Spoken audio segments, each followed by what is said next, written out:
Good afternoon, everyone.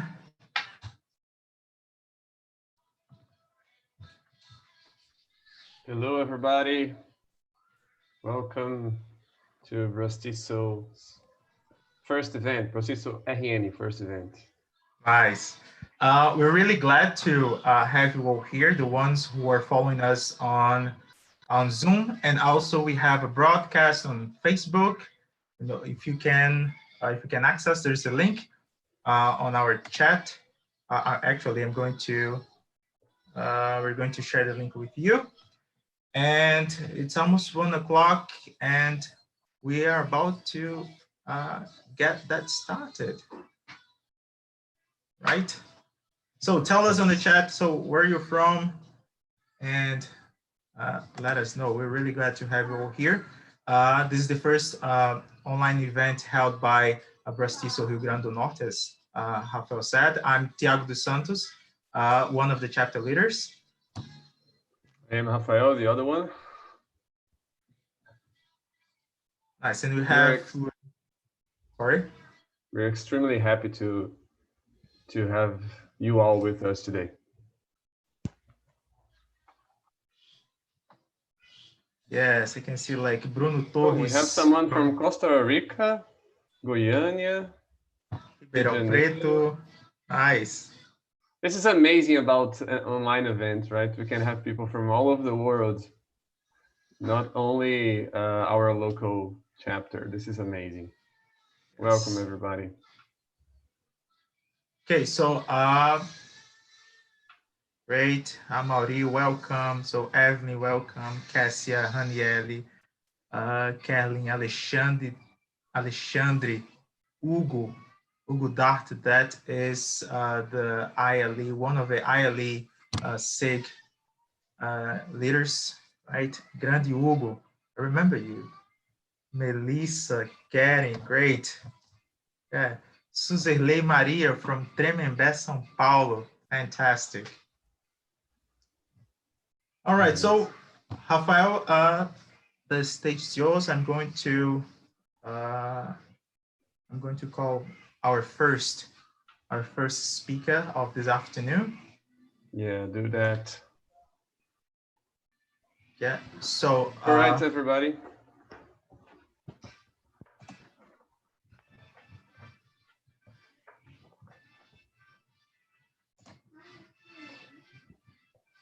Okay, yeah. Yes, hold on a sec.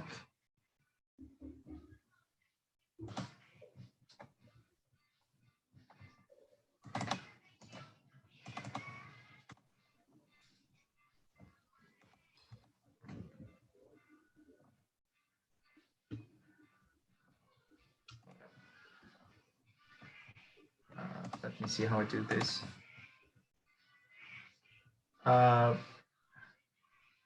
Lacey, are you there? Just help us out here. Just need to invite Fernando to be a panelist.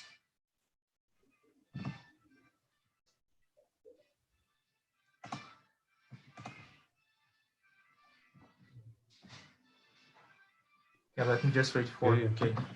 Aracruz, Bahia, São Paulo, Tremembé, São Paulo, Diadema, Rio Grande do Sul, Florianópolis. Excellent. Amazing. Amazing. So Fernando is here with us. Oh, yes. Fantastic. All right. So it's up to you. So now it's your, so do the introduction and everything. Okay. Thank you, Thiago. Well, welcome, everybody. We're very, very glad, as we have said, to hold this event to help the community of ELT come together as one. Together we are stronger. We all know that. And we have here to start our event, no less than Fernando Guarani. He is the founder of BRAZ-TESOL Rio Grande do Norte and a former president. And I'm very happy to say that he's also my friend. All right, born and raised at the heart of the Amazon rainforest, Guarani has worked in multiple ELT roles for 30 years, including the British Council's Academic Manager Brazil and Cultura Inglesa's Academic Coordinator. A founding member of the BRAZ-TESOL Rio Grande do Norte chapter, he is also a former BTRN chapter president, member of the association's National Advisory Council and National Secretary. He is also a founding member of the Teacher Wellbeing SIG, as the C group, which seeks to reinforce creativity in ELT through collective action. Guarani strongly believes that every teacher and learner has unspeakable potential and takes pleasure in helping as many as possible to fully achieve it. He is keen on cycling, sailing, and playing with his super grandson. Should provide some solid food for thought, especially as we go through these unusually challenging times. Fernando, the stage is yours.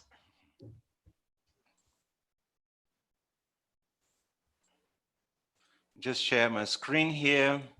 Okay. So, hey, Rafa, thanks so much for the introduction, and I'm humbled by the invitation and by your mention of our friendship, which has been a solid one for years now, and I can say that about Thiago and about almost everyone in this picture. So I do believe that there are very few vitally important things in life, and friendship is certainly one of them.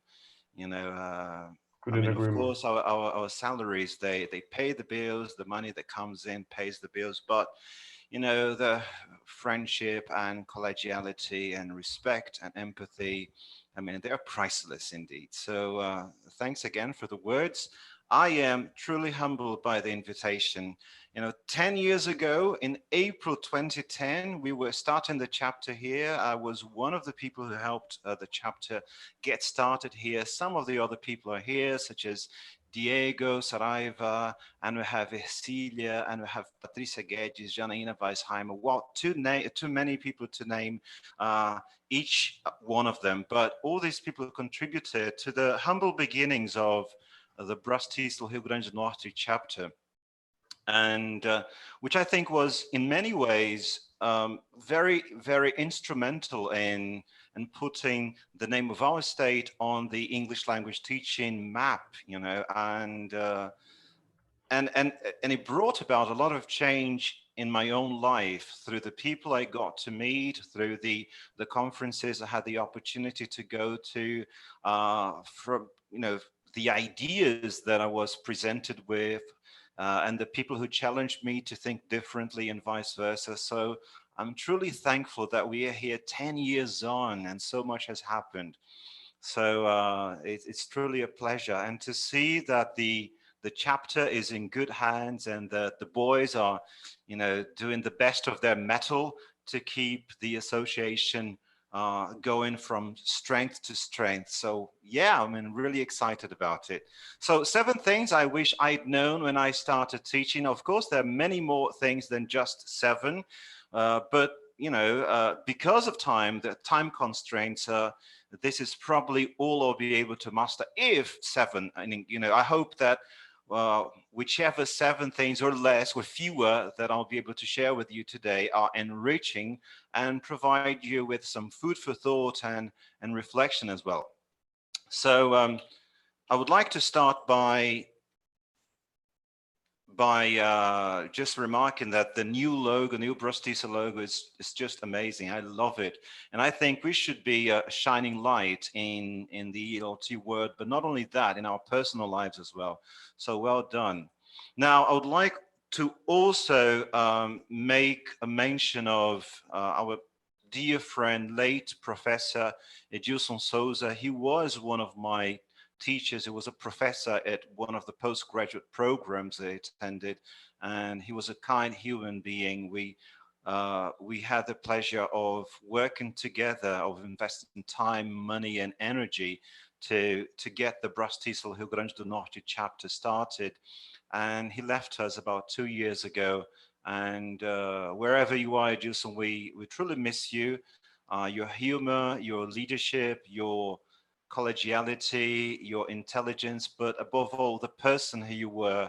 and you were, so much fun to be with. So we're looking forward to seeing you again in time. So thank you, Edilson Souza. This is our acknowledgement of all your labor of love for the English language teaching community in Rio Grande do Norte and beyond. So, okay, there are three basic underlying principles that I would like to guide this presentation on, right? And of course, we all know that much of what people can see in our actions, they actually come from within, right? So if you really want to know who a person is, I think you should really be attentive to their actions, because sometimes there's a lot of incongruity or incongruence in between what they say and what they do. So I would like to sort of flesh out very briefly the three underlying principles I will do my best to abide by in the next 40 minutes or so we'll be together, right? So they are individuality. So I've borrowed a quote from one of my favorite psychologists, late Professor Carl Rogers, who used to approach psychology or psychotherapy through a client-based or person-centered approach. And one thing he used to say, I mean, he says this, it's his quote right at the beginning of his book. I don't know if I've got the book here. Yeah, I do. I was taking a look at it. On becoming a person, right? I mean, what do you mean on becoming a person? I am a person. But anyway, you've got to read the book so you can understand it. So he says, I speak as a person from a context of personal experience and personal feelings. So I hope that I'll be able to share some ideas, some half-baked ideas, some baked ideas, and some carbonized ideas with you, speaking as a person, as an individual, not as the lecturer, not as the ELT expert, which I am not as, I don't know, not as the teacher, because I'm much more than my profession, but I would like to speak to you as a person, a human being, from a context of personal experience and personal feelings, because in many ways, it's our individuality, it's who we are that really makes a difference in our teaching practice. Okay, not sure if you agree, but I hope you do. Let me see, there's something going on in the chat here. Okay, it's not for me, so I'll try to ignore it. So I'll try to be true to my claim that we should see one another as individuals. So I hope you can see that throughout the talk. Second principle is closely associated with the first one, which is authenticity. And Carl Rogers again says, it's so obvious when a person is not hiding behind a facade, but is speaking from deep within himself. If you've had the opportunity, or if you've given me the opportunity to work with you, and you know a little bit about myself as a person, not simply an ELT professional, you know this is very important for me. And of course, we all know that we fall short of authenticity at different points in our lives and in our teaching practice for a number of reasons. But another very important point for me, a crucial point, is that I go through this session today with as much authenticity as possible, as much truth as my memory allows me to when I think about my past experiences. Because as you know, you've probably gathered that this talk is heavily based on my experience as a teacher, but also there's some theory to back it up, right? So I hope you will realize that I'm not trying to hide behind a facade, but I'm trying to the best of my ability to speak from deep within myself. Okay, and finally, the third principle is empathy. This word that has been sort of misused, overused, even raped in the last few years. Everybody talks about empathy, that sometimes it's sort of, you know, apparently become worn out. But Carl Rogers says that true empathy is always free of any evaluative or diagnostic quality, and which comes across to the recipient with some surprise. So the person thinks, if I'm not being judged, perhaps I'm not so evil or abnormal as I have thought. Because it's interesting, because we tend to think, or people tend to think in general, that we feel fine about who we are, but deep inside, we all struggle with our inadequacies, with our with the areas we know that could be better. And it doesn't help if you engage in social interactions or in a relationship with an attitude of judgment, a judgmental attitude. So what I hope for you to do for me as well is use your true empathy with me if I say something which doesn't really align with your thoughts or with your theory of language teaching, learning, or language itself, because I'm trying to do the same with you here, even though I don't know everyone who's here. I mean, I didn't even see all of you who are here, but for one or two. But when I wrote this, when I designed this talk, I was trying to think, to put myself in your shoes, but at the same time, making allowance for the fact that I will never be able to understand truly what your teaching context is, what your challenges are, and your personal history, right? So I hope that's a deal. So you'll be empathetic with me, and I'll try to do this talk, or try to talk with you right now as using true empathy. All right. Okay. So let me keep going. Okay, the first thing I wish I'd known when I started teaching English, and I was a pre-adolescent boy. I was about 12 or 13 years old, and I started teaching at the heart of the Amazon region in a town or city, 300,000 inhabitants, 400,000 inhabitants, right at the heart of the jungle. When I started teaching, I had no knowledge whatsoever about English language teaching principles, methodology, methods, techniques, principles, approaches. And I felt really weird about it, because I was given this opportunity to start teaching at a school called Fisk, which used to be so famous back then. I'm quite sure you all remember it. Fisk, Inglese, Fisk. Yeah, okay, so right. And, and I was given this opportunity, and I think it was about 13. And I felt so awkward. I was excited about it. I couldn't even imagine why I was being given that opportunity. Later, I found out the reason was there were almost no teachers in Santarém, Pará.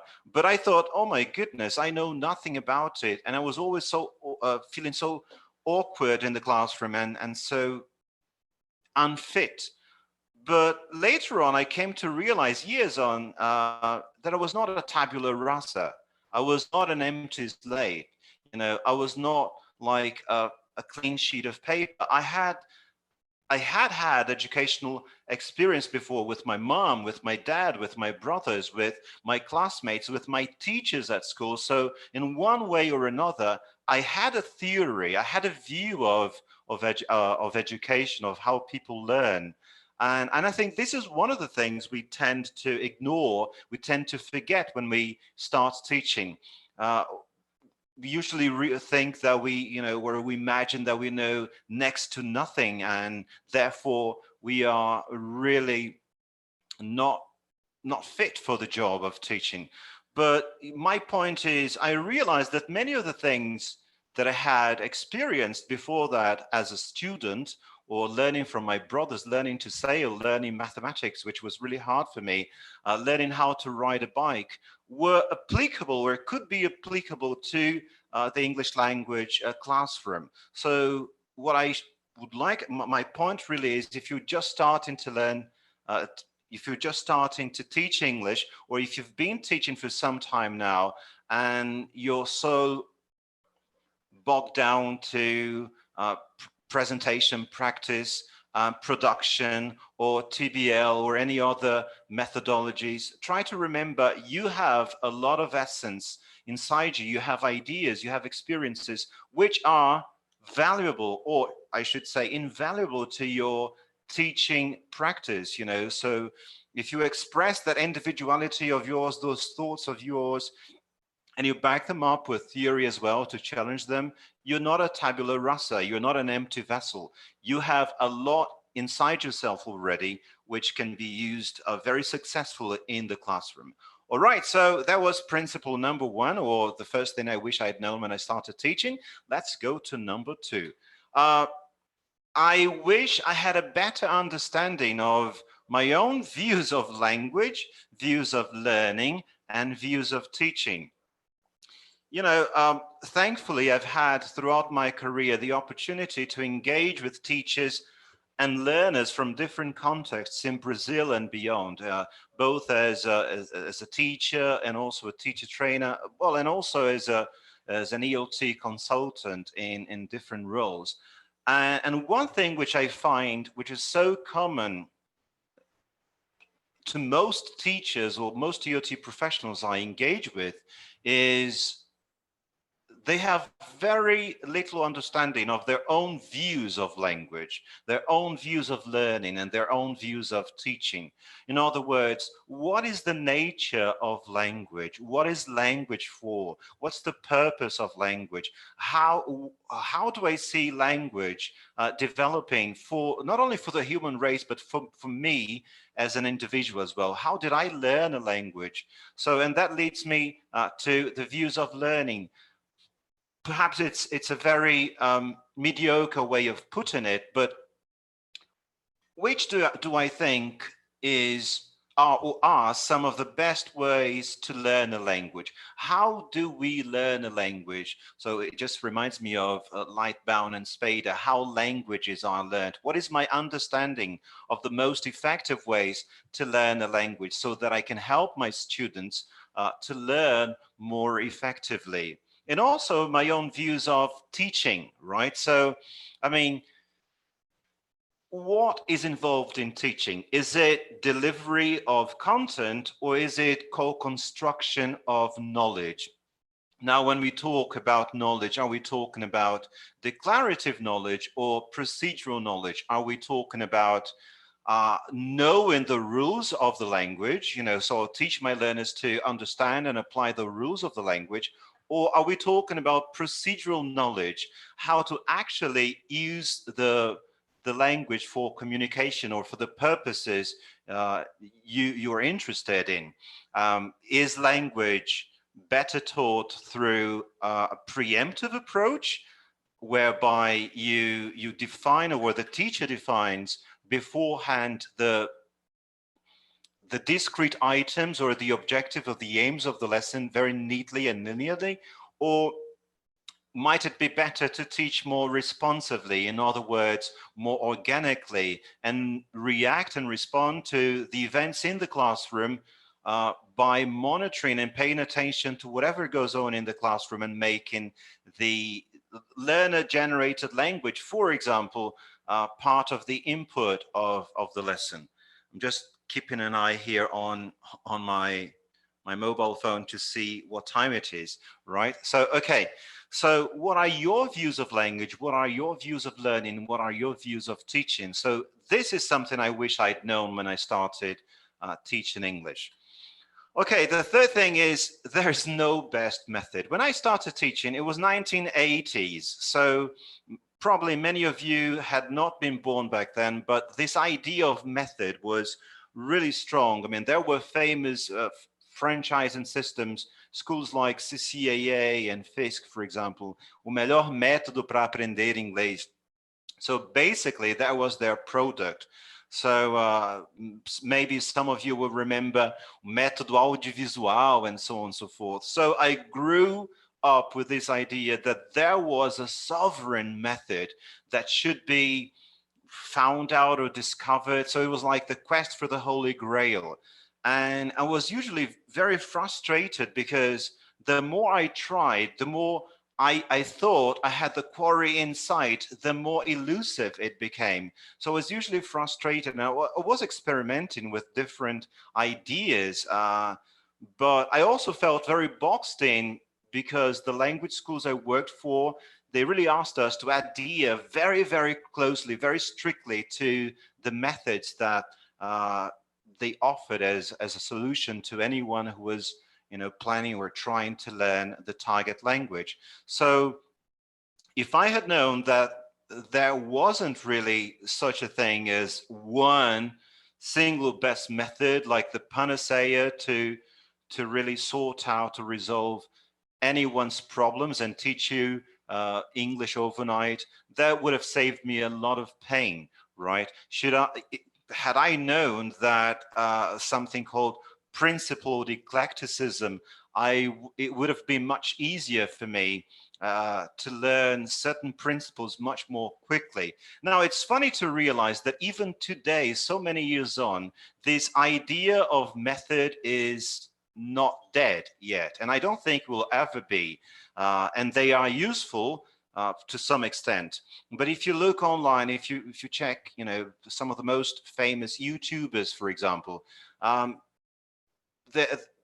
what they try to sell really is that they have found this mystical almost method that will help you to learn English over 3 months. Saia do zero do absoluto zero até o avançado em, sei lá, 15 dias dormindo. So go from 0 to the advanced level with perfect fluency and understand 100% through the method I discovered or I created, and so on and so forth. So this idea of method is still very much alive, although there are many claims, such as Professor Kumarava Divalu's, that we are living in a post-method era. So this is one thing I wish I had known. So if you still think that there is one best method to be discovered, I would like to invite you to think again. But don't take my word for it. You know, just question me as well. But think again. Okay, the fourth one was, and this doesn't only apply to English language teaching, I was not a delivery boy. And what do I mean by that? Well, because of the context in which I started teaching with, you know, schools heavily or very dependent on the idea of method, or, you know, following a set of procedures so that the aim of teaching learners a language was achieved. I saw myself as someone walking into the classroom to deliver a lesson. And it's also interesting to think that we borrow these terms from other areas, such as management, for example. So we talk about classroom management. We talk about other terms such as input, output, which comes from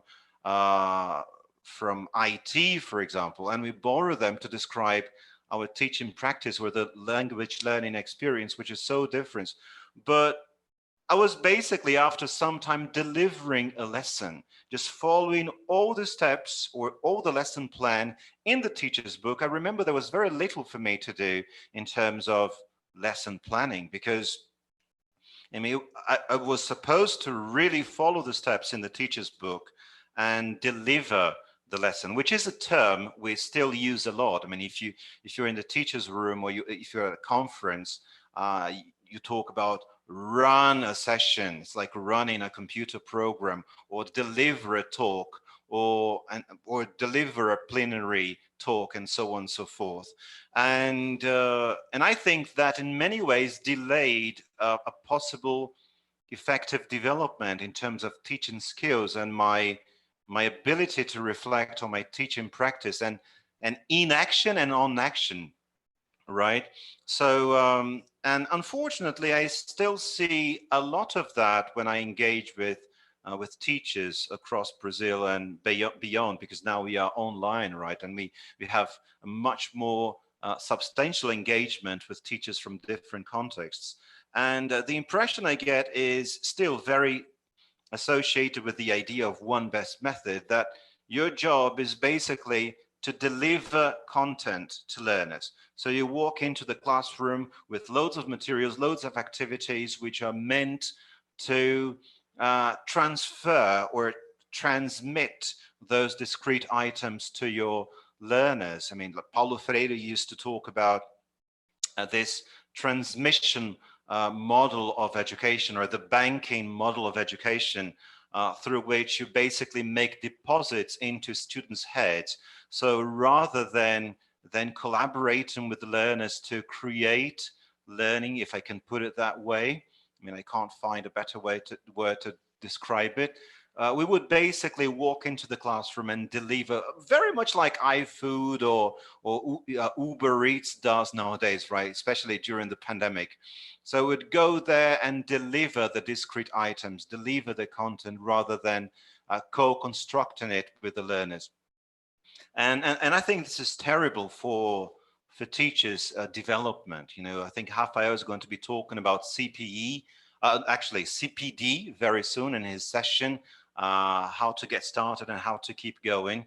And I think the idea of following very strict rules in terms of teaching practice, lesson planning is very detrimental to you, both to your professional and personal development. Actually, Rafael, I think we should call it CPPD, continuing personal and professional development. So, so when I think in that sense, it's very important for us to think about like teaching or lesson plan or lesson design, such as PPP or TBL or whatever it is, or even dogma, so that you don't simply embrace a lesson sequence, but you're not simply a teacher who consumes these ideas which are imparted to you, but you're also a creator of new ideas, of new approaches, right?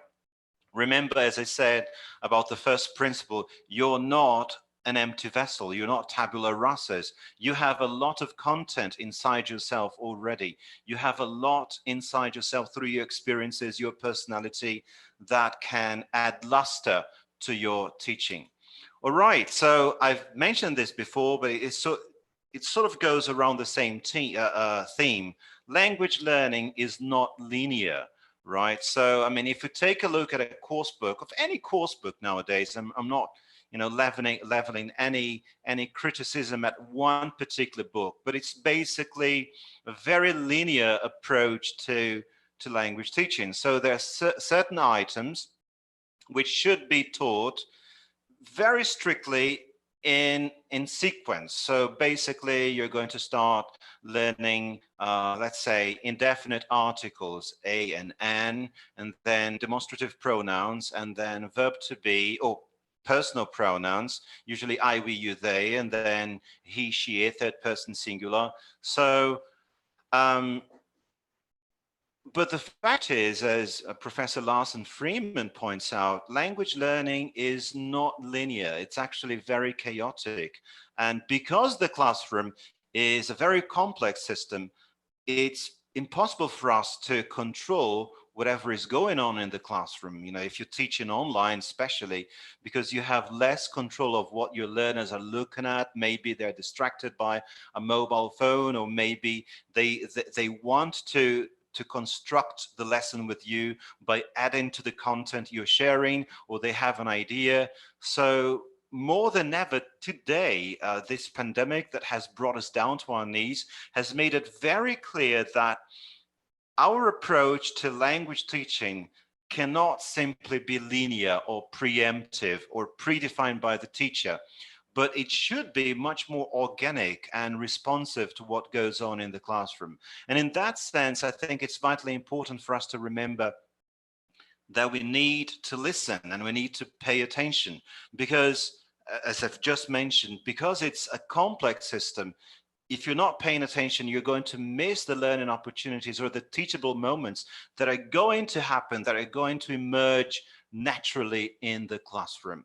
Okay, so this is something else I wish I'd known when I started teaching, that language learning is not linear, but we work, it functions in an organic way, and that we work in a complex systems.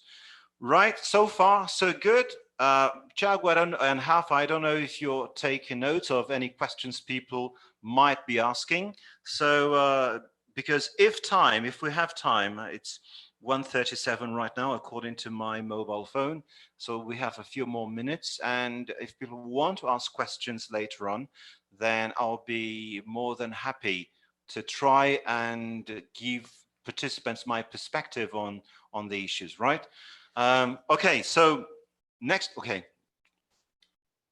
So I'm sorry, will you have a moment to answer everybody's questions? Don't worry.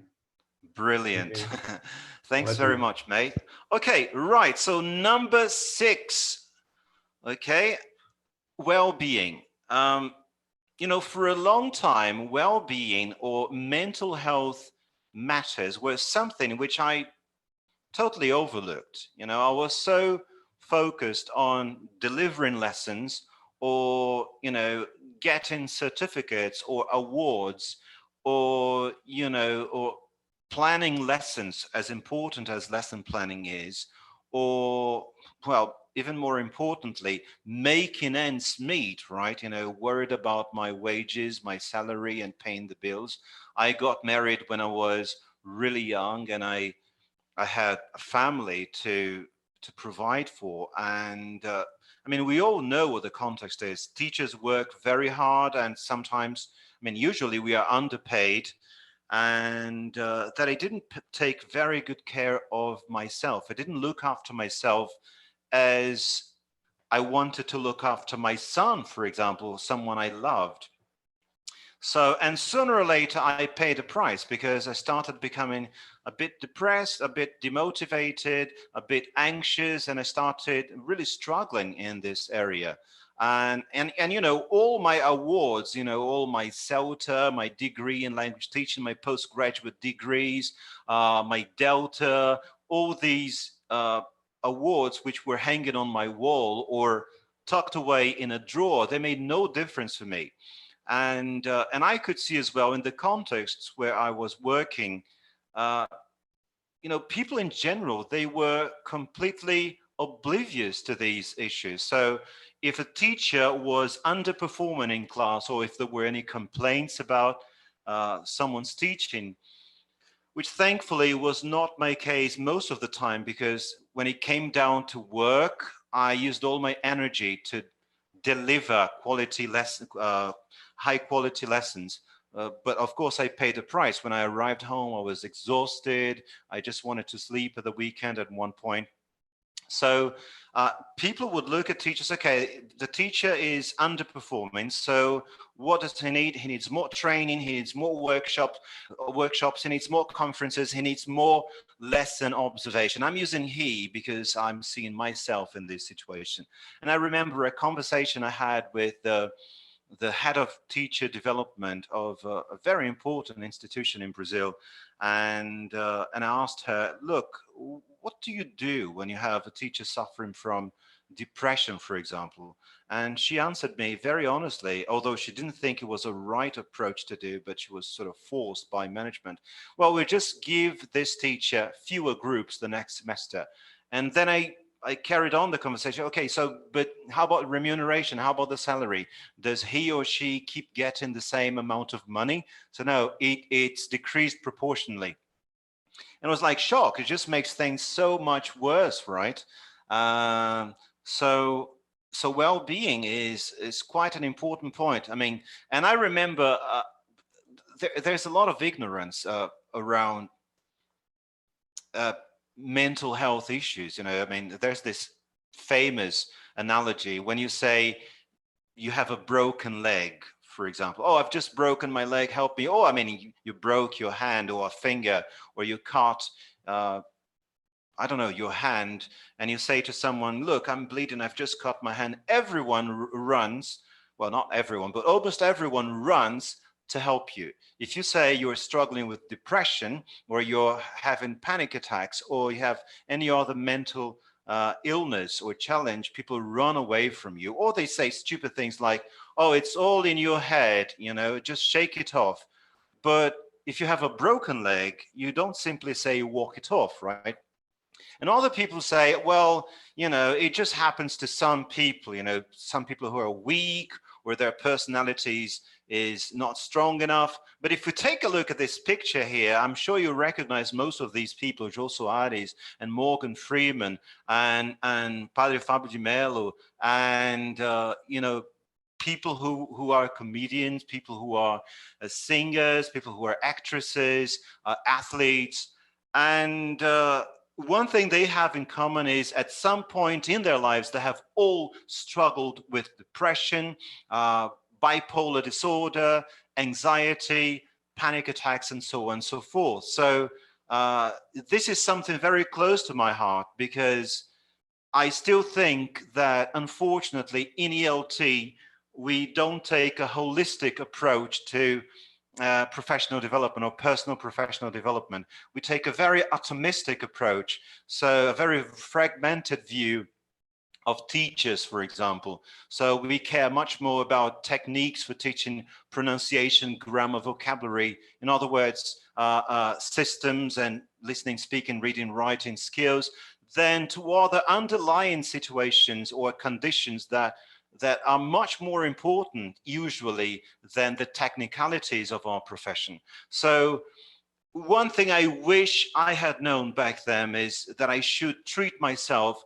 like I was someone I was responsible for helping, because I was, you know, with the benefit of hindsight, I was so good at helping other people, you know, including my family, of course, first of all, or my students or my friends. But, you know, again, with the benefit of hindsight, I was not very effective at looking after myself. So one thing I wish I had known is I wish I really prioritize my own well-being first of all. And this is something I would like to challenge you to do. Just sit in your bed today and think about how you're treating yourself. Are you treating yourself as you treat others? That's, you know, a variation of the golden rule. Let me just drink some water here. Okay, just 10 seconds.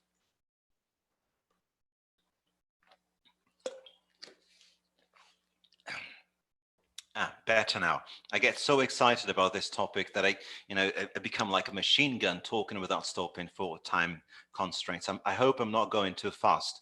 So one thing I wish I'd known is I would treat myself like I deserved, really. And I would like to challenge you to do the same. Are you treating yourself like you matter? Are you treating yourself, are you doing a variation of the golden rule, like treat others as you would like to be treated? Are you treating yourself as you treat others? Because we are usually better at treating others than we treat ourselves. So I was going to play this video, but because we are running out of time, I won't. But I'll send you the link later. And I would like to wrap it up. I would like to use a sophisticated word. We are language teachers. And I would like to coagulate this session with you. It seems like we are all bleeding, right? And I hope I haven't bored your trousers off or your pants off by now. But I would like to remind you that your light is seen. I have always had a very low view of myself, although to most people who know me, I'm a very confident person. I'm so together. All my parts are connected. I speak with confidence, but deep inside, I know the sorrows I carry. I know my shortcomings. I know all my inadequacies. And more often than not, I used to think I was basically a small cog in a much larger wheel, and that so many more people have so much more to share than I did. And I felt like I was a fraud, oh my goodness, what am I doing here? And when I started going to conferences, to speak at conferences, and I remember there was an instrumental person, maybe some of you will remember the name, Graham Hodgson, who was once the British Council head of English. And he came to me after a talk so many years ago, and I was talking about interactive whiteboards, and there were some important people in my talk. I was wondering, why are they here? And Graham came to me and said, congratulations, that was a wonderful talk. Here's my card. Get in touch so we can try to develop something together. And I said, no, I think the talk was horrible. I mean, I made a lot of mistakes. So he held my hand, he shook my hand, and he said, you don't know how good you are. And those words have been echoing in my head ever since, and they made a huge difference in my life. Although I know there was room for improvement ever since, I know that I had already made some progress.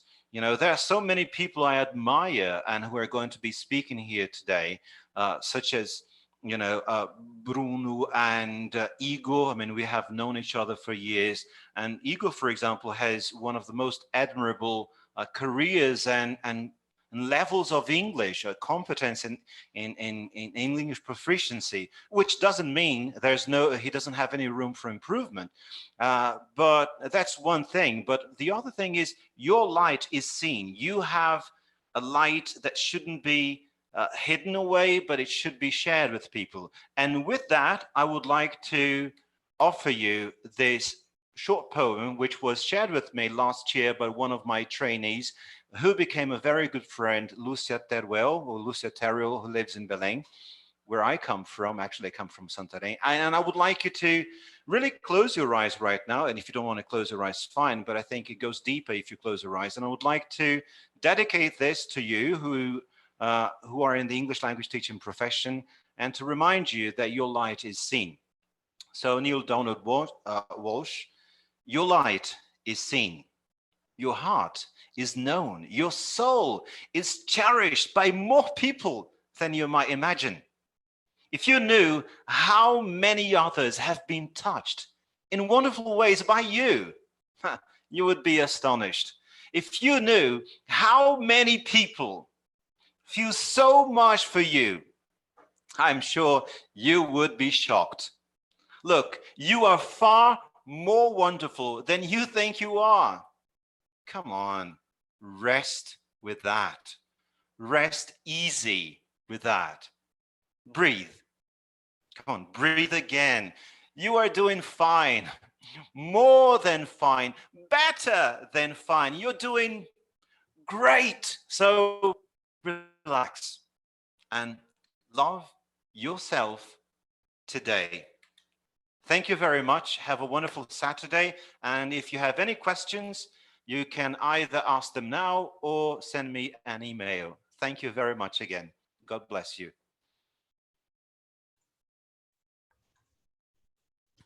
Thank you, Fernando, for this wonderful, inspiring talk. We do have a few questions and comments, and I have one myself. Okay.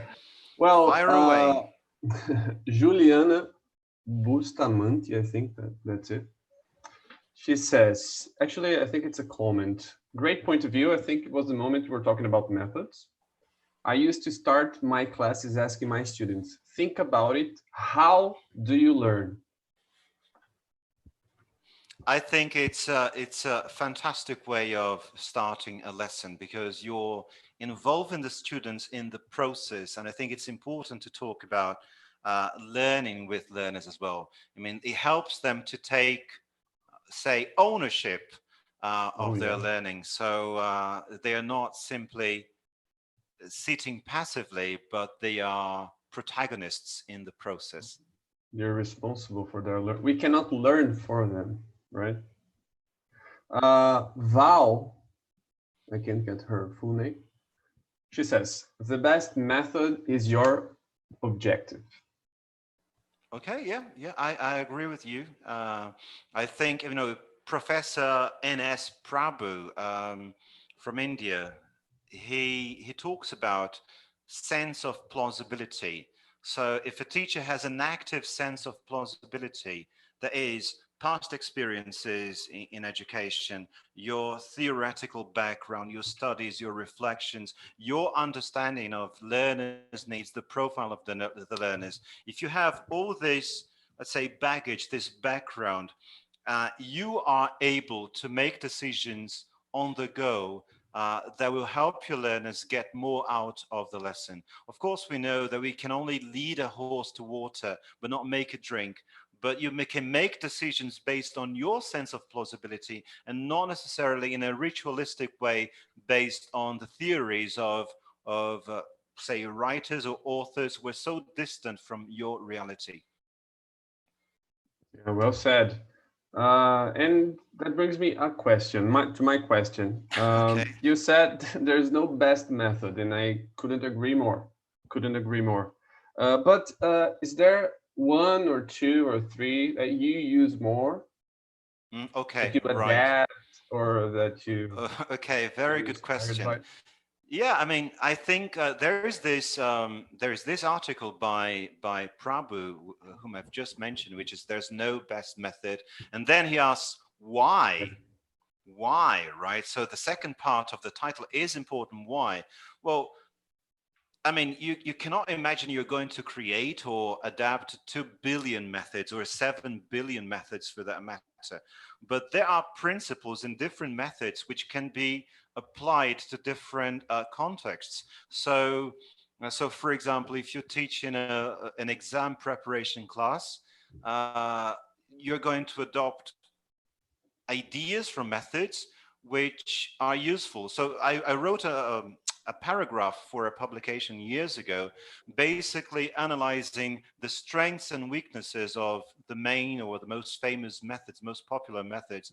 And even if you look at grammar translation, there are things for you to learn or apply from grammar translation that are useful in different contexts. So it really depends on learners' objectives. So you have learning centered and learner centered at the same time. So I mean, we talk about personalization all the time, right? I mean, if you think about pre-service teacher training courses such as the CELTA or the TESOL, we talk about personalization all the time, and that's an important word. But this personalization is only really useful as long as you make your decisions in a principled way. That's what Douglas Brown talks about when he says principle eclecticism. So you have an eclectic approach to language teaching. So you pick and choose from different areas, from different principles, from your experience as well, but you do it in a principled way rather than a ritualistic way. So, so for example, as important as pre-service, I mean, the two most famous pre-service teacher training certificates or courses are like the CELTA and the Cert TESOL. They are very prescriptive. So although there was this teacher trainer, Anthony Gorn in Germany, who created a CELTA, an unplugged CELTA version. Oh yeah. But they are very prescriptive, and this, if you're not very careful, this means you will try and follow those guidelines for the rest or for many years into your teaching career. So in my case, okay, just trying to keep it a bit short, I'm speaking too much because I'm too excited, but basically what I do is I base my teaching practice on approaches. So I try to abide by a responsive approach to teaching. So I try to respond to what goes in the classroom. I try to make it very dialogic, which means I like to hear the learners, what they have in mind, what they are expecting from the lesson, the questions they have. I try to make it very organic as well and incidental. I try to design a lesson around learning opportunities rather than teaching points, because we know that, I mean, from research, that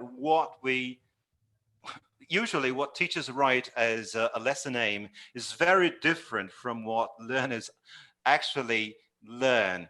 So, I mean, if you say, okay, so the aim of today's lesson is by the end of this lesson, learners should be better able to express to express life experiences using present perfect simple, for example. And then by the end of the lesson, if you ask learners, which has been done in research by researchers, okay, what did you learn in today's lesson? Or if you verify over a week, oh, in that lesson I learned a very nice idiom, a very useful idiom, or slang, or pronunciation, or they haven't learned anything about language, but they have learned something about life or autonomy or creativity.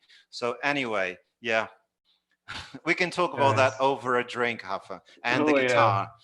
As you mentioned, the CELTA and Cert TESOL, I mean, I did the CELTA, and they're full of frameworks. Yeah. Right? You have all the stages, and you have to follow that, sometimes to the letter. And while I see the advantage of that, I mean, you are following like a recipe that makes your life easier. A lot of things can happen in the classroom during your lesson. You may need to adapt, sometimes even go a different direction. So I think when you talk about creativity, that. Yeah, I think there's happens. a reason for these pre-service teacher training courses to be like that, because you are being assessed. So they need a framework. I mean, even the language they use on the course, not to standard, right? So you have a standard to follow, and it's very hard for you to assess someone if you don't have, you know, like a structure, a backbone. And of course, that's going to depend very much on the trainer, you know, the tutor. If the tutor is an experienced tutor and embraces the, you know, remember, views of language, views of teaching, and views of learning that see language as a complex system, then probably he or she will understand and not grade you down because you deviated from the lesson plan. A few more comments, Fernando. Are you, that's what I can see here, it says, Fernando, I hope you are treating yourself well now. It's never too late to learn and change. I think it's when I'm trying to, yes. I'm cycling. I've been cycling almost daily, you know. I've been sailing as well, and most importantly, I'm spending a lot of time with the people I love and I care about, such as my grandson and my son. Like yesterday, he spent the whole afternoon here with me. He was under the table. I mean, he made this rug here, his office, and he was like taking his online lesson here. So thank you very much. That's very thoughtful of you, whoever said that. But I think that's what I can hear. And Luciano Suarez says, thank you so much for this presentation. I really needed to hear all these things. Feeling humbled and understood right now. Thank you. I'm humbled. Thank you very much. Mariana Mosca said she was in tears. Probably after the poem. Oh, Mariana. Right. And I mean, there's no problem whatsoever, you know, and in being sensitive and opening it up. You see, this type of session you've just witnessed really only started to be part of my repertoire, if I can put it that way, about 5 years ago. I had just come back from São Paulo, where I was working as the head of English for the British Council. And so there was a new moment in my life, a moment of a lot of learning, and I was reassessing my life, you know, facing this principle of thrownness that we experience when we look around and see, okay, I'm a middle-aged man, what have I done with my life? And I started to look at the conferences I'd spoken at, and I could see, okay, if I were attending this talk, if I were a participant there, what would I have got out of it? And I decided that I wouldn't talk, any plenary talk I might be invited to do after that. I would like to talk about issues that are not simply technicalities, how to teach pronunciation, grammar, skills, and so on and so forth. But I would try my best to talk about principles that may shake you and may make you feel uncomfortable, but may make you feel and think. Amazingly, the first one I did was along these lines was in São Paulo, invited by Igor and the teacher development SIG. So 5 years ago, time flies like an arrow. And I got about 30 messages, of 30 plus messages of people who had been very, very deeply touched. And I was in tears as well as I got some of the messages, such as from Carlos Gontov and other people. So sorry, Carlos, for exposing your name. But so actually, I'm delighted to feel that it touched you deeply, because it generates transformation, right? So thank you for sharing very openly. There's no shame in crying and admitting that you're a sensitive person. Yeah, of course not.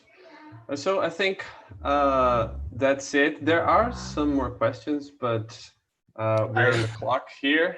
Yeah. There's always questions for Fernando, but yeah, so, I think maybe people can ask you on your Instagram account. Yeah, Fernando.Guarani with a final Y, Fernando.Guarani or Guarani, and send me a message, send me an email. The mails still exist, everybody, fernando@guarani.net, and I'll be more than happy to get back to you. All right. So thanks If again, you want everyone. a pill of inspiration every day, follow him. Thanks, man. Yes, that's true. And I think, there are a couple of comments on YouTube. There are people who are following us on YouTube. Probably have already answered that question, but Janak Cavalcanti asks, what about implementing real life assessments instead of the traditional ones? What's your opinion about it? I think you have already. God. I don't think I've talked about assessment, but it's a very lengthy area. I think I know what you're talking about, something more constructive, more constructivist, more organic, and I think it would take too long for me to answer. But I think I know you're going, and I think it's vitally important, like to have a more formative type of assessment rather than summative. Okay, so TG Yasmin said, I'm so glad that YouTube reminded me of these talks today. Otherwise, I would have missed Fernando's talk. It's always great to hear him. Very inspiring. Thank you. Yeah, and the last one, I think Rafael from Santa Cruz. Yeah, it's a friend of ours. Yeah, I remember Rafael Soares. And he says, hearing the learners is very important because we can give them a proper feedback, a great feedback. I agree, Rafa. I think we all need to have a voice in the classroom and in life. Okay. Yeah, I think that's all we have on YouTube. Okay, so thanks very much again, guys, and congratulations on the stellar job you're pulling off. That's brilliant. I'm humbled to say that both Rafa and Thiago have been my students at different points of life, and I'm not going to say I'm proud of you because I'm not superior to you, but I'm so happy to see you spearheading the association in Rio Grande do Norte, and I'm sure that you're going to be even brighter stars and in the ELT world in Brazil and beyond. So thanks again, everyone. God bless you. Yeah, thank you so much, Thanks, Fernando, Anand, for the kind words. Yeah. Thank you. Bye. Bye-bye. See you. All right. So hope you all have enjoyed Fernando's talks, and who doesn't enjoy his talks, right? And now we have our second session, and that's going to be led by our friend here, Rafael Maia. Okay, Rafael. So let me say some words about him. Rafael has been an English teacher since 2016. He graduated in International Relations in English. He also holds the Cambridge CELTA. Rafael has worked in many of the most renowned language schools in Rio Grande do Norte, and he currently works at SENAC, Rio Grande do Norte. He teaches private students and helps the community to learn English on his Instagram account. He is one of the BTAEN's chapter leaders, and he talks about how to get started, CPD, how to get started and keep going. So Rafa, the stage is yours. Thank you for the kind words, Thiago. Let me share my screen. I hope you can all see it. Well, this is a topic that is very keen to me, and it's a topic that I consider very, very important for everyone who decided to become an English teacher. So CPD, how to get started, and very importantly, keep going. So I would like you to tell a story. Let me start my presentation telling you a story. Joe, and Joe can be anybody. Joe loves English, like we all do. He decides to do an exchange program in Canada to become fluent, like we may have done. I did. Some of you may have done it too. After 6 months, he returns to Brazil with an advanced level of English. He's C1, good level of English. As his love for the language only grew while he was abroad, he decides he wants to become an English teacher. So he takes an initial teacher training qualification and gets a job at a language school. At his job, he teaches different levels. So he has to grade his language according to the level he's teaching. If he teaches a basic level, a more basic level, he has to grade his language. His most advanced students are B1. He's C1, his most advanced students are B1. He then learns that he can't use all the advanced vocabulary he knows. After a while, a friend from Canada comes to Brazil and Joe takes her for a coffee. She was a native. Joe has no difficulty whatsoever to communicate with her. However, he realizes that he can't use all the advanced vocabulary he had. He's out of practice. Not because she wouldn't understand him like his students. She's a native. But because he doesn't remember many of the advanced expressions he used to know. Can anybody relate? Well, I certainly can. That happened and still happens in many moments of my life, depending on how much I'm really studying. But if you don't practice, you may lose at least the expressions you're not used to speaking all the time. We're never going to lose the vocabulary we use with our students, but the idioms, the C1, C2 words, if you don't use them, there's a very big chance we will forget them. To illustrate also what I want to say and complement the story, I would like to tell a quote from Penier. It has been said that teachers who have been teaching for 20 years may be divided into two categories. Those with 20 years experience and those with 1 year's experience repeated 20 times. So actually just 1 year of experience, right? That second teacher didn't change so much, didn't evolve. Very good. So how can Joe solve his problem? And that's what we're going to talk about now on this talk. CPD. Well, this is an acronym that most of you may know. Some of you doesn't, that's fine. CPD means continuing professional development. Fernando, and I agree, would like to add CPPD, adding a personal in that. And this is me, okay?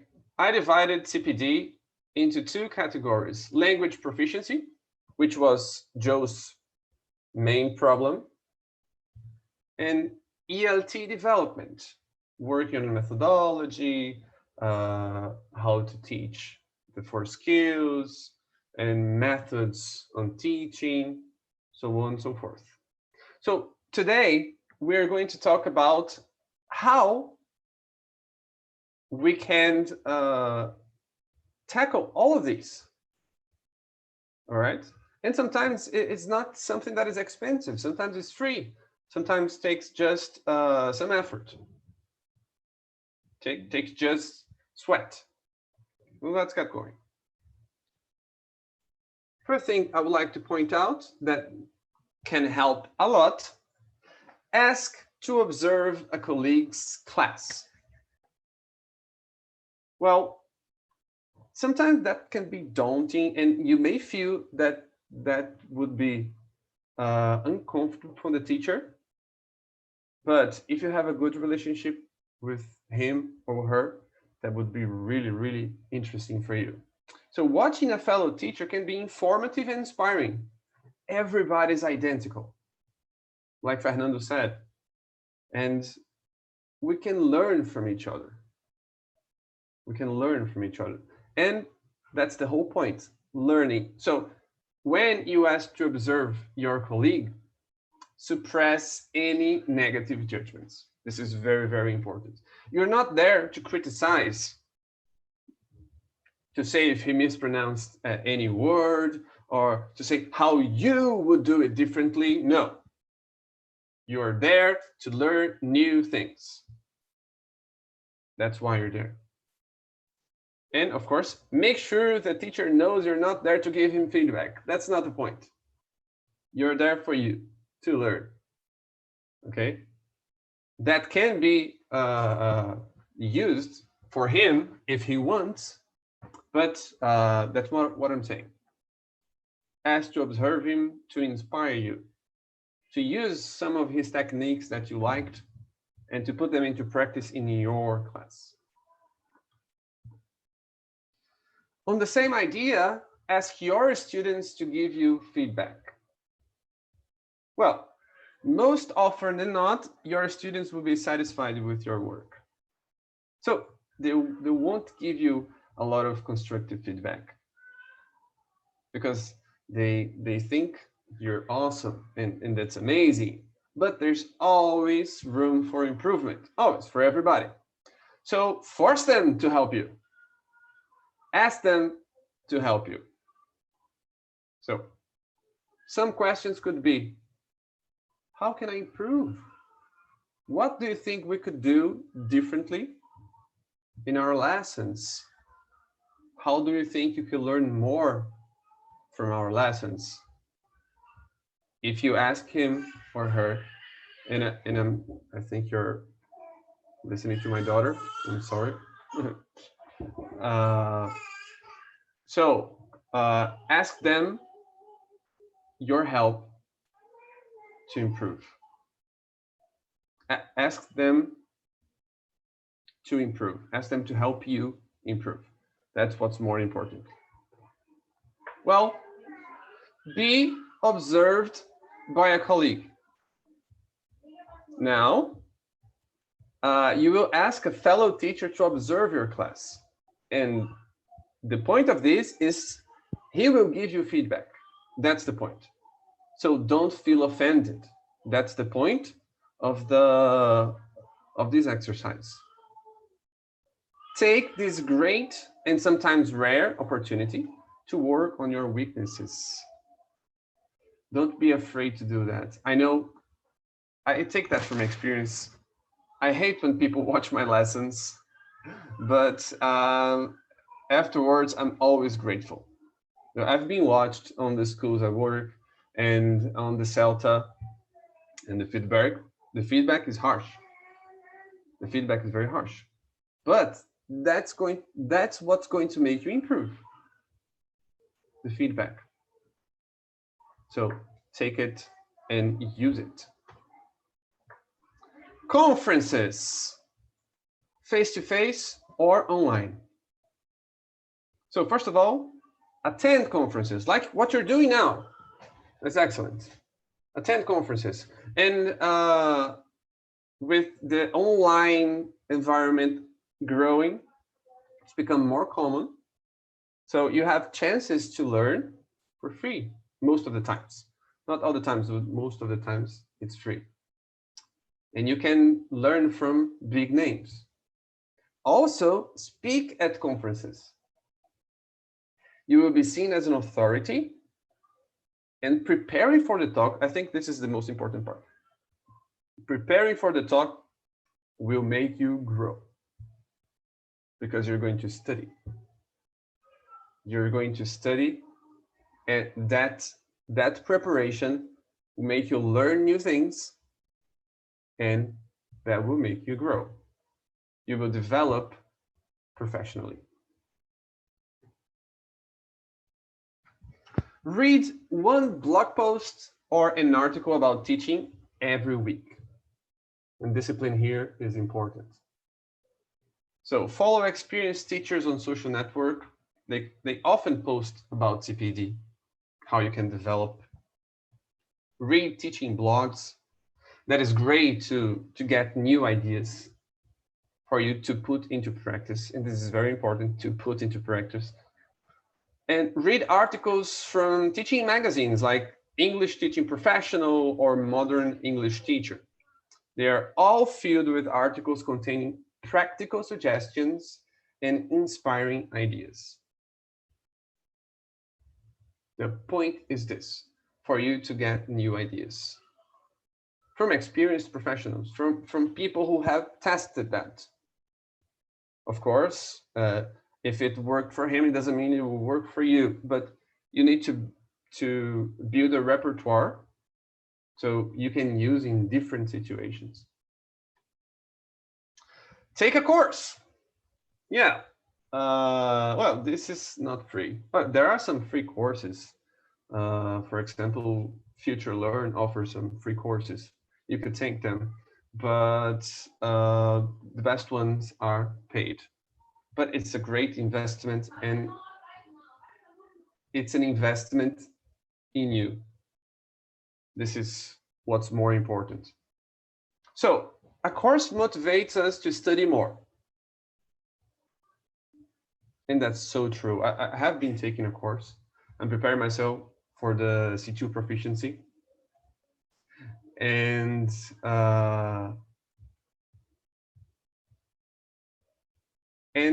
every day I want to study more, you know, just because I'm looking forward to the next class, to meet my colleagues and to use advanced English with them. That's amazing. We network with other teachers. You can even practice with them outside of class. You can practice with them outside of class. And this is, for me, is the most important thing. We have feedback. Studying on our own,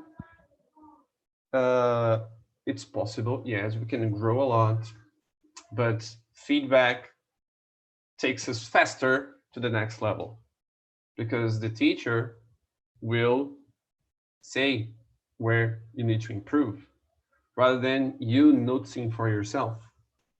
That may take longer than you expect.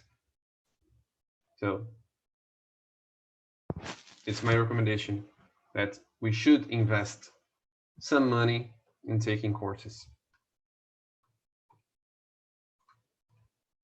All right, prepare for an international exam. The same way taking a course will motivate you to study, preparing for international exams such as the CAE, which is now C1 proficiency, the CPE, which is C2 proficiency. Not only will these exams enhance your career, right? You can even charge more money for your lessons because you have proof of your level of English. They will motivate you to study. So if you have a deadline, let's say the exam is, I don't know, in December, so you know that you have to organize yourself to study every week until that. So you have a goal. I think that's one of the most important things, to have an objective. Sometimes we have been teaching for so long and our life becomes the same and we don't have an objective. So that stagnates us, which is not nice, is it? You can have, as I said, you can have better career opportunities, right?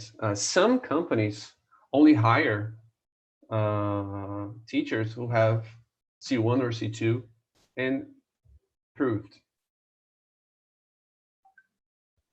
You don't need to take a course, although I highly recommend it, because feedback is very important on these exams, especially when you're preparing for the speaking part and for the writing part.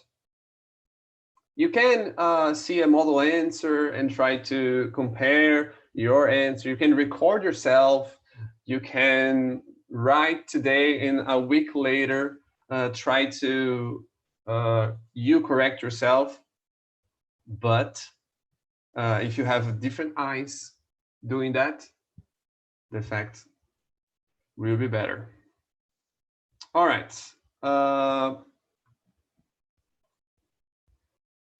Change. But change what? Well, that grammar explanation you always use. I'm sure we all have a way of teaching the verb to be. We're teaching the simple past, present simple. We all have a way to teach the present perfect. But taking us out of our comfort zone will make us learn more. Do we know all of the aspects of the present perfect? Or just the ones you teach on that lesson?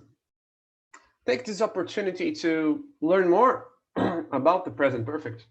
Get a good grammar book to learn more. You can use that for all grammar points or vocabulary, right? If you're teaching a B1 class, let's say, what would be a more advanced word for those words, that vocabulary you're teaching? Of course, you're not going to use those words with your students, but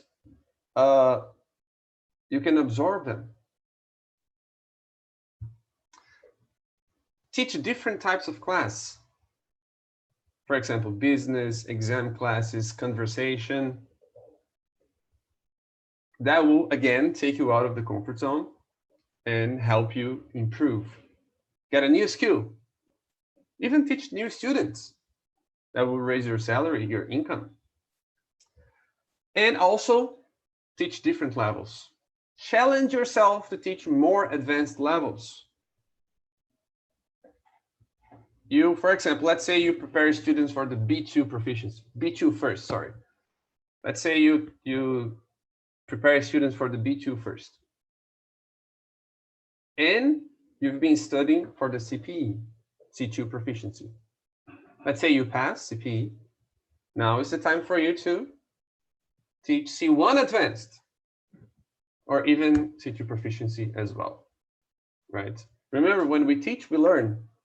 So if Joe's problem, this story I told you from the beginning of the presentation was the opportunity to use his high-level vocabulary.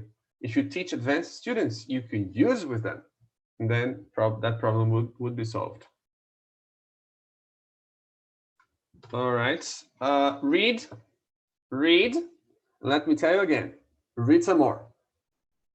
Well, I mentioned the articles from those magazines and blogs, but also read novels, original novels. They have very rich vocabulary you could take for yourself. Of course, you're not going to take note of all the new words you find in a novel, but you can handpick some to use it yourself. That's very helpful. Also, I like to pay attention to the words they use in the novels. I like to compare the words I've been learning on the course I'm taking. For example, I'm taking a C2 proficiency course. So sometimes I stumble upon some words that I learned the week before. And that makes me really, really happy. Read the news, BBC, CNN. They have very rich vocabulary too. Methodology books. Also, Jeremy Harmer, Gene Scrivener, Penny Ear, you name it. It's also good to brush up your theoretical knowledge. Live the language. Live the language. That's more important. Live the language. We are English teachers. We need to understand the language, the nuances of the language, the vocabulary used in different levels. What other better way to do that than living it, right? That brings me to my next point. immerse in the language. Besides reading, watch movies and series in English, either with subtitles in English or without. Remember that you're going to improve different abilities. If the subtitles are on, you're going to improve your listening. So you're going to see vocabulary, reading, you're going to see vocabulary. It's easier to memorize. If you are listening, I mean, without subtitles, that will improve your listening. Both are equally important. Listen to podcasts in English. Use that time that you're not doing, not that you're not doing anything, but for example, when you're driving, that you can drive and listen to a podcast when you're washing the dishes. I don't know. That's become more common for everybody to wash dishes, to do housework every day. So while you do that, listen to podcasts in English. Most importantly, my good friends, walk the talk. Do what you tell your students to do, right? I know many of you tell your students, watch series, watch movies, read books, even the adapted ones, use some apps that are good for learning. Are you doing that too? Don't forget, never forget. I cannot stress you. I cannot stress that more. You are a learner as well. We are teachers, but we learn all the time. We never stop learning. If you think you know enough, then I don't think that's the profession for you. But I know you don't feel that way. All right, we have to learn every day, every single day. Find a study partner. Find a fellow teacher to study with you, and that's free. You're going to help each other. But a few points to bear in mind. Be productive, organize your meetings, all right? Be careful not to spend the whole meeting making small talk. That is very easy. We like to talk, we're teachers. So we like to use the language we have. But the point here is to learn, is to use more language, to use the vocabulary we're not used to, so we can become used to it, right? So organize your meetings, have an objective in mind, and try to use your best English. If the point is for you to improve, try to use your best English. Try to use complex structures. That will help you very, very much. And join a teachers association, like the one we have here. You would be part of a group with common interests. Well, we're all English teachers, aren't we? Would have the chance to help and be helped, and help your field grow stronger. That would benefit us all, right? So with that message, I urge you to join BRAZ-TESOL. The more we are, the stronger we become. That's the motto, right? And one other message I have for you, and this is directed to BRAZ-TESOL's, RN members, okay? We are organizing follow-up workshops to this event. The idea is to have a small group of teachers, like we are in a classroom, and we will take that moment to work on skills, be it methodological skills or language skills. And one of us are going to conduct the meeting. Me, Tiago, or even one of the teachers that are associated. And we would have that moments, we would have those moments to try to help each other, help and be helped, right? Try to speak our best English, try to grow together.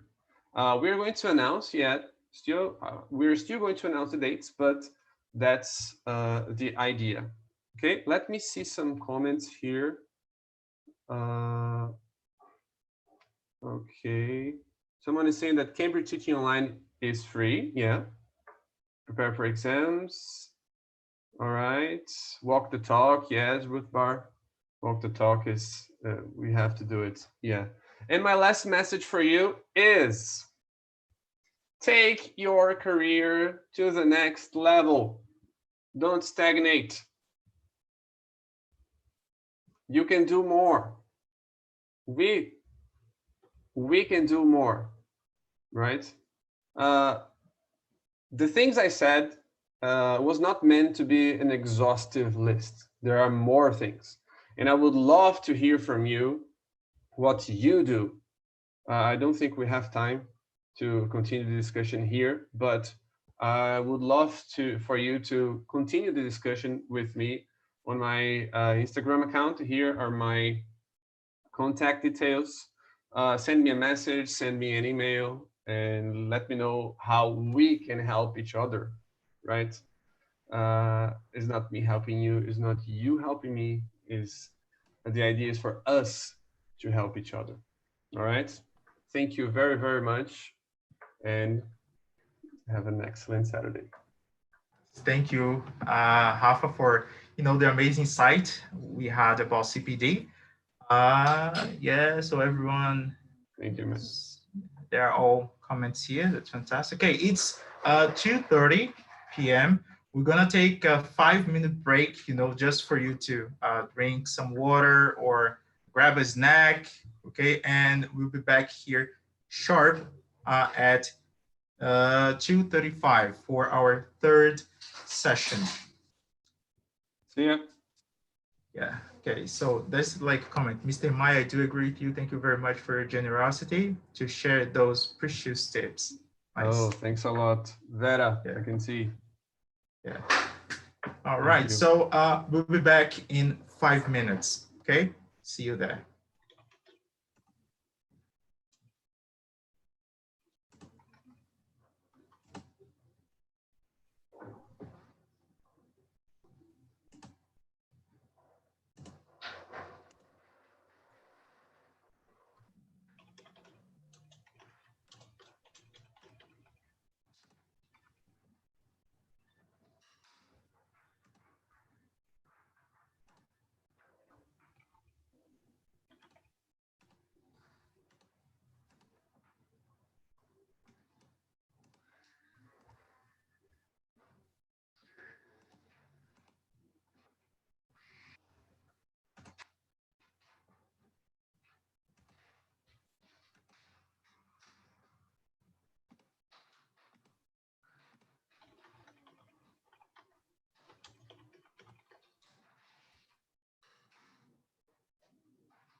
But we don't want to be at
like nobody but you. It's like you're the only one here. I don't like nobody but you, baby. I don't care.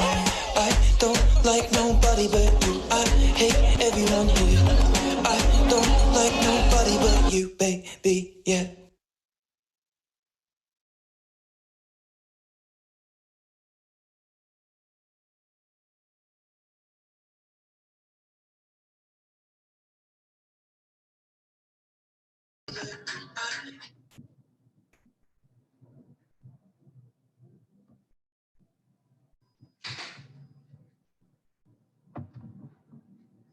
Hello, everyone.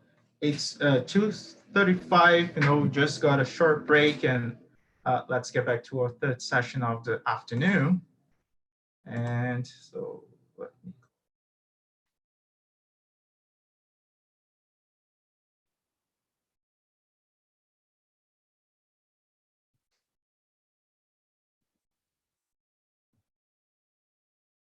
Let me call my friend Bruno Lima.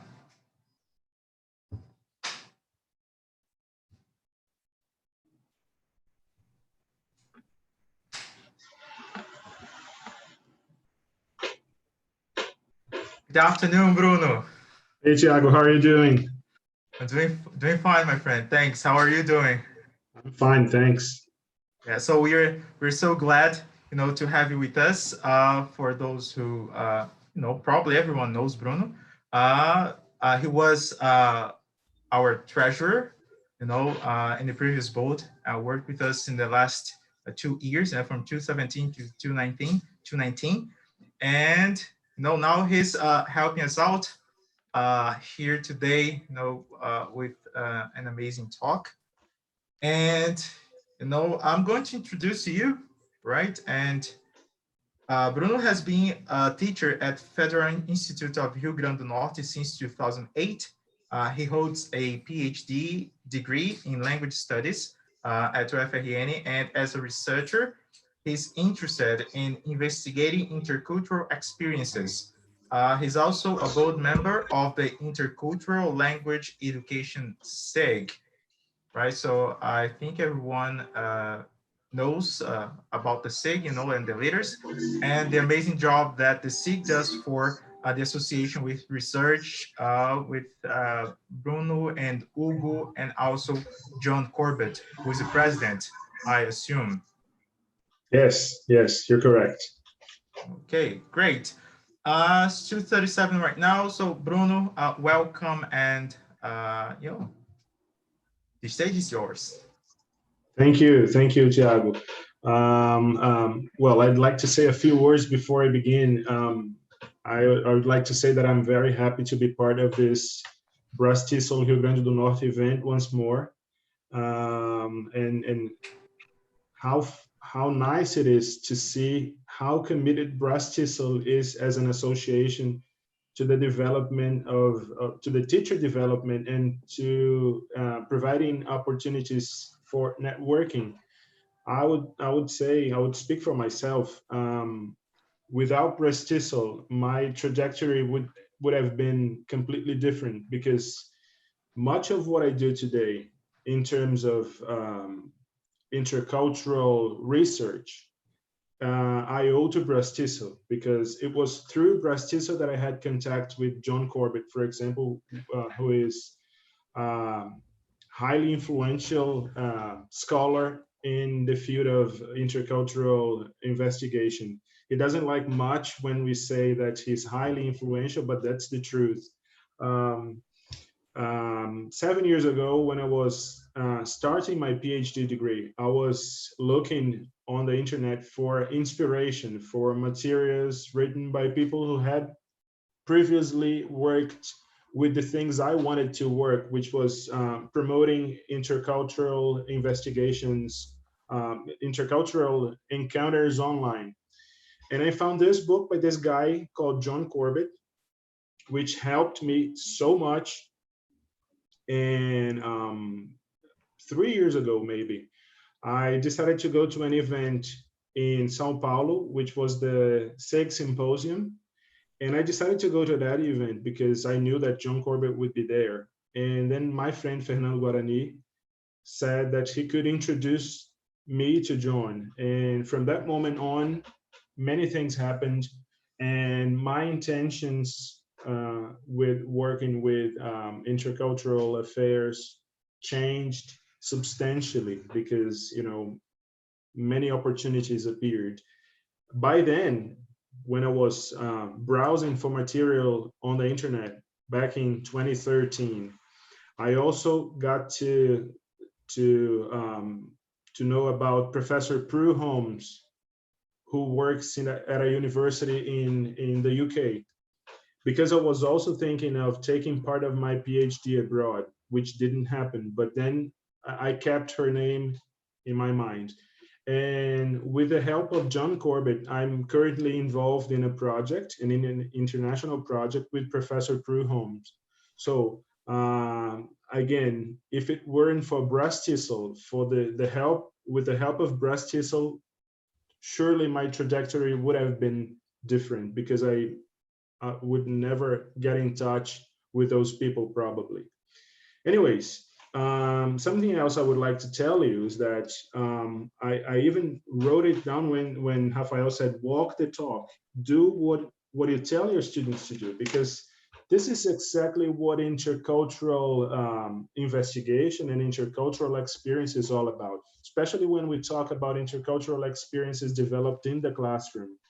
We can never forget that as teachers, before being teachers, we're people, and people have beliefs, they have values, and they cannot get rid of them very easily. So before we promote intercultural encounters, and before we tell our students to relativize intercultural aspects, different cultural characteristics, we have to do that exercise ourselves. So this is another example of how we can walk the talk, right? That being said, I believe I can start sharing my screen. Let me see.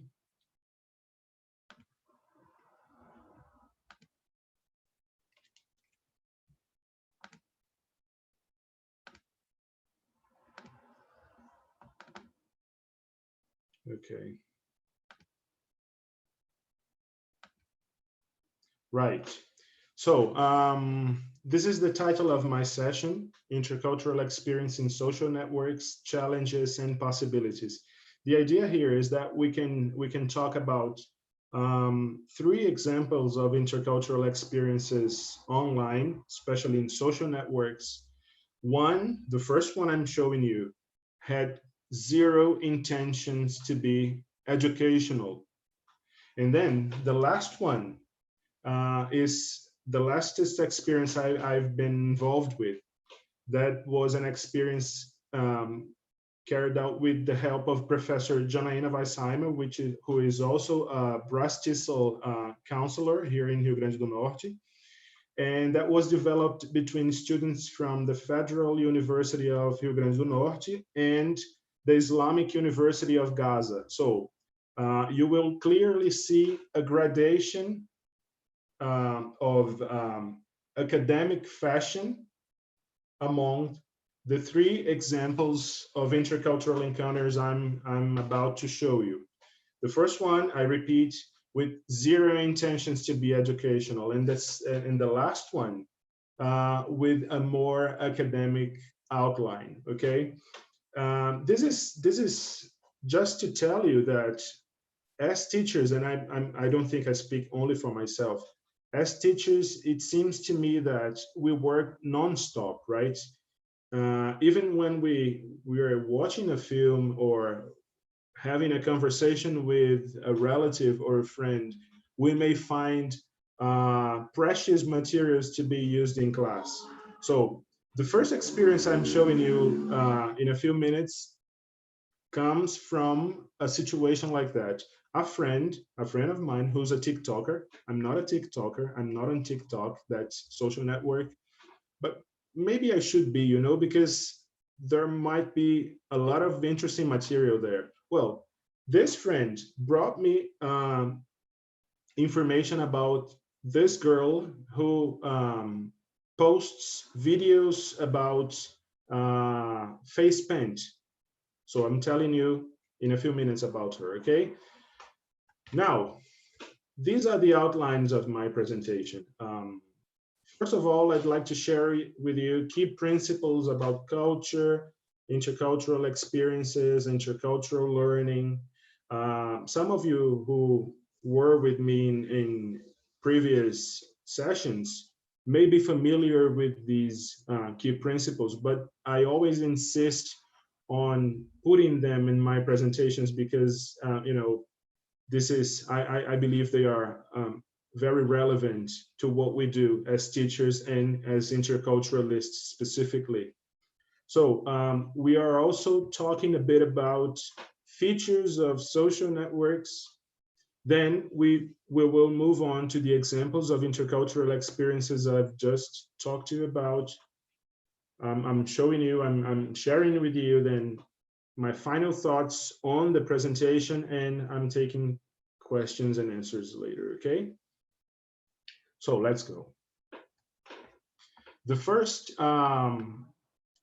key concept I consider important for the development of my talk is the concept of culture. And I have to say that those concepts of culture, for example, of community, of social group, they do not come originally from the area of linguistics.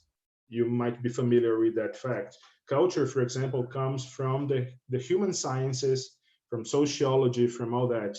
But we are speaking of a different perspective. We're speaking from the perspective of a teacher being in the classroom with students and dealing with culture from a teacher student perspective.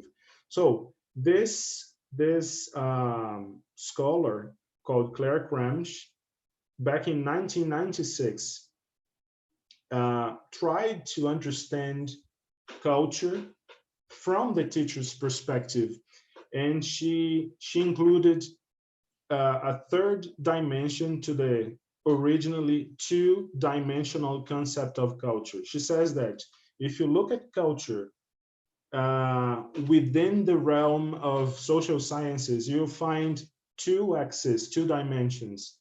The axis of time, since culture is a social historical construction, we change what is right and what is wrong.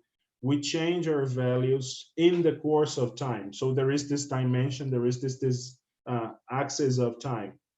But then there is another axis that is the axis of space. The way people behave, the way people consume, what people consume in a certain space may be different from what people consume from the way people behave in another space. So there is also this dimension of space, which is synchronic. And then she adds a third axis, a third dimension to that concept of culture, that is the dimension, the axis of imagination. Because she says that as teachers, we should instigate students to put themselves in someone else's shoes, to relativize concepts and try to understand difference. By the way, we cannot avoid the fact that difference today, difference and diversity are at the reach of our hands.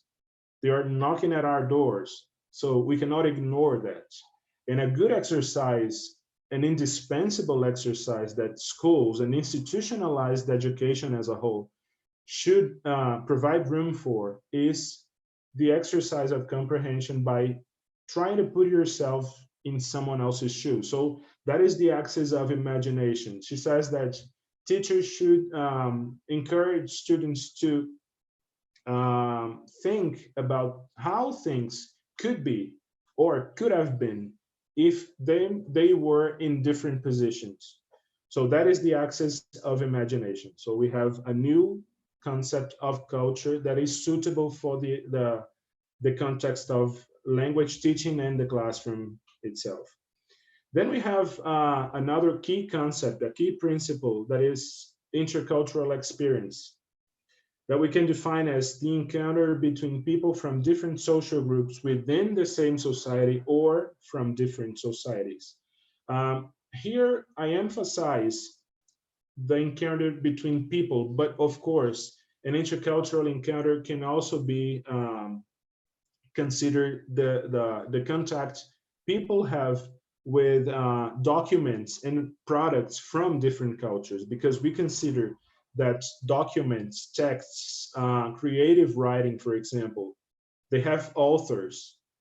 So through the creative writing, through the project, and through the documents, you will be interacting with those people from a certain culture. And it's very pertinent to draw your attention to the fact that we are not talking about nations, we're not talking about countries, we are rather talking about social groups, because the understanding that we have about culture, the understanding that we have about this collection of values and beliefs is much smaller than a national border.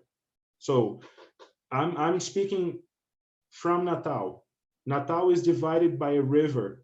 So there is this geographical division in the city. And clearly the division is not only geographical, it is also social, economical, because we have social economical differences in the other side of the river, and it is also culture. There we find different social groups. So when we talk about intercultural experiences and culture, we have to take that in mind. We have to have that in mind, okay? And then we have intercultural learning. That is the result of intercultural experiences and actions planned by teachers. Byram is a very prominent author in the field of intercultural education, but I kindly disagree with him when he says that intercultural learning only comes from planned actions by teachers. Well, internet has made a revolution in terms of communication, right? And in the course of the 20th century, we saw also a revolution in terms of transportation. Besides, we have to admit that people can learn from themselves. So I agree with Byram to a certain extent, but I also today consider that people can have intercultural learning by providing room for reflection, by having contact with intercultural material, but also providing room for reflection. So I believe people can reach intercultural learning by themselves without the help of a teacher, although the help of a teacher will facilitate everything, I would say. Well, let's move on then. I hope I'm not speaking too fast, but then you can leave your comments or questions in the chat, okay? Right. Now, speaking of social networks, we have another key ideas to understand how this became so prominent these days. The first thing I would like to share with you is the idea of communication communities. Remember, again, this understanding of community, of culture, of identity, they do not come from language studies. They come from the humanities. And as contents, as concepts being developed maybe centuries ago, decades ago, they have to be revisited. And this sociologist, Delonte, back in 2003, in a time, by the way, in which social networks didn't have this importance in our everyday life, he said that community is what is shared, and all social actions that people share are mediated by language. In other words, by communication. So he says that we cannot understand community as a common geographical space that is shared by a group of people. We cannot understand community like that anymore, because whatever people do in a community, when they negotiate, when they express power relations, when they identify themselves, when they make them their values and beliefs clear, they're using language. They're mediating their intentions by language. So he classifies community as an exercise of communication, which is, by the way, very useful for the understanding of social networks and for the understanding of intercultural encounters online. The second thing I would like to call your attention to is the differentiation made by Boyd and Ellison between social networks and social networking.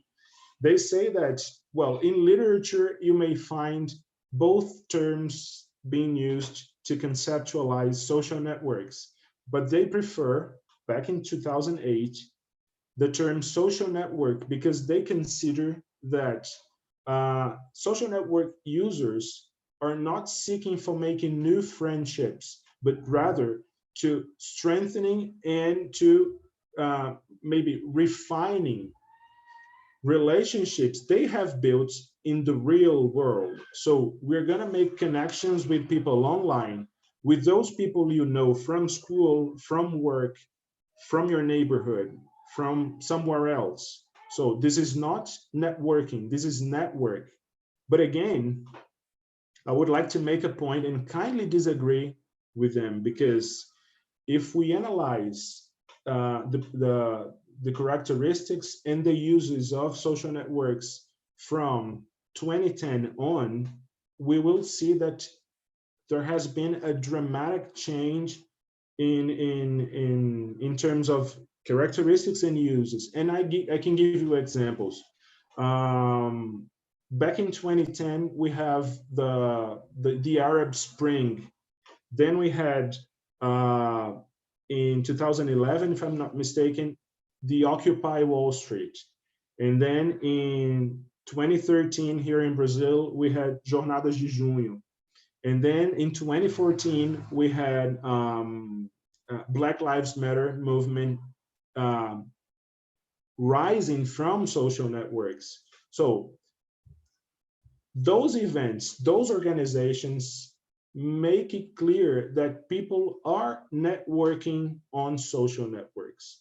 They are finding people in different places of the world who share the same values, the same interests, and who are bothered by the same problems. So they are networking around a more organized political discourse. So I would say that from 2010 on, there has been a dramatic and very important change in the characteristics of social networks. So I would say that they can be social networks and social networking, okay? And because of this change, probably, we can say that through social networks, we have witnessed the emergence of a global urban culture. And when I show you the examples of the intercultural experiences I have to show you, then maybe this idea of a global urban culture becomes clearer. Now I'm sharing with you a few features of social networks. The focus is obviously on Facebook because some of those experiences I'm about to show you were developed on Facebook. So please allow me to spend a little more of my time speaking of Facebook, okay? So here it goes. 1.63 billion users visit Facebook daily, but I've just mentioned a change that is being processed in the use of social networks. And this is an example of one of those changes. Users 65 years old and older are the fastest growing group on Facebook. Facebook is still growing. It's still #1 in terms of social network users. but it's losing attention amongst teens and young adults, okay? That's what comes next. Fewer teens are using Facebook now than in, sorry, there is this typo here. So fewer teens are using Facebook now, okay? And the most popular social networks nowadays amongst teens and young adults are YouTube. Some people do not consider YouTube a social network, but YouTube shares with the traditional, so to speak, the traditional social networks, some features such as like, dislike, share, the affiliation to channels and everything. So it is also included in the list of social networks because of that. So the preferred social networks for teens and young adults at the moment are YouTube, Instagram, and Snapchat, right?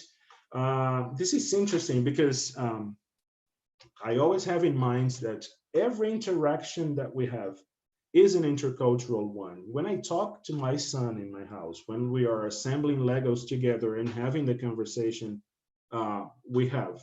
we are having an intercultural interaction. And this is an example of this. You see that 65-years old users are using Facebook more and more, while teens are getting away from Facebook because they are from different generation, because they are from different cultures. And I'll share with you a drawing from one of my son's best friends, Samuel. And her mother published this drawing a few days ago on her Instagram profile, and he spontaneously described the behavior of social networks nowadays in his point of view, of course. So I hope you can see it. Here you see Facebook. In Samuel's words, Facebook is dying. Facebook is dying and is going to meet Orkut in the afterlife. So this is his description of Facebook. Then here is WhatsApp. WhatsApp is okay. He says that WhatsApp is mature, a bit boring, but surviving. This is Twitter. Twitter is fine. Twitter is doing all right. This is Google, here in the middle. He says that Google's like a queen in the realm of the internet. Google occupies a central position, but without much interference, just like the Queen of England. And here we have YouTube and Twitch. I had never heard about Twitch. And then I had to talk to my son, and he explained to me that Twitch is a platform, a streaming platform for gamers. So this is something brand new for me. I come from a different century, from a different generation. And my son, whenever he can, he throws that at my face, right? That I come from a different century. So I come from a different culture then. And well, this is his view on YouTube. And it's funny how accurate his analysis of social network is, right? From his point of view, within people at his age, Facebook is really dying. And YouTube is really leading the line, right, of social network. This is amazing. This is amazing. So this is what I would like to share from you with you about my son and his friends' point of view on social networks. Now, we're moving on to the examples I promised to share. And when Rafael said to walk the talk, to do what you say, to do what you tell your students to do, I have to confess that when I had contact with this this Instagram account from this girl in the Amazon, my fastest reaction was to to question the possibility of a native Brazilian being used the internet. This is in full 21st century. My analysis had a great deal of ethnocentrism and had a great deal of stereotypes. But you know, I humbly confess that I stereotype. We all do, right? Because it takes only a few seconds for your brain to fool you and organize a stereotype based on the appearances. But then we have to move on into a deeper observation that brings us rich intercultural material. Let's see. This is Mayra Gomes. She's a native Brazilian who lives in a community called Tatuio in the countryside of Amazonas. So she lives in the middle of the Amazon jungle. But if you take a look at the pictures, except for the landscape, of course, and for the face paint, which of course give us clues of who she may be and where she may be, she could be any regular girl in any place of the world. Because if we pay attention, she's dressing a t-shirt where you can read Coca-Cola. And here she's dressing shorts, normal shorts, regular shorts, and another t-shirt in which you can read Los Angeles.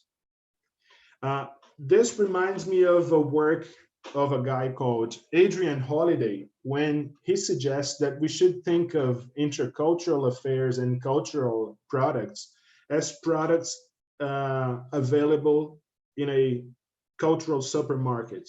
And he says that the most abundant products will be from those cultures which are more privileged. And we see here examples, clear examples of that, when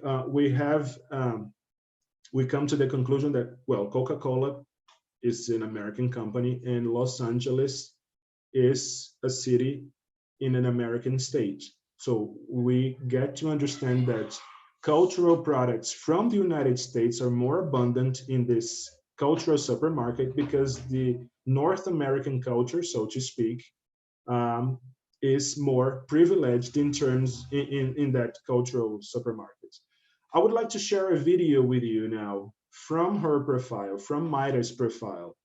And I would like you to pay close attention to it, okay? Let me see. Here it is. Are you seeing my screen? Is it okay, Thiago? Yes, Bruno, I can see your presentation. Okay, okay. Are you seeing the video? No, it's good. The If you Instagram. no, so click on the link again and try to share your screen and Right. yeah, try to share your screen again with the sound, or select the screen you want to share.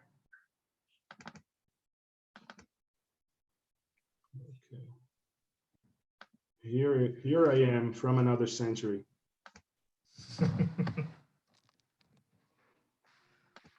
I'm doing my best here.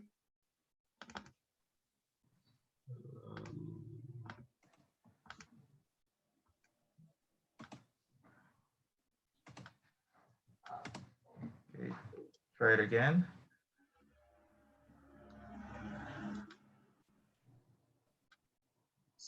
Are you seeing the video? No, not yet. Okay.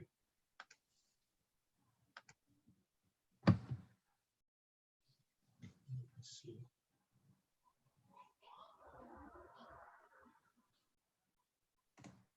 Okay, now it will work.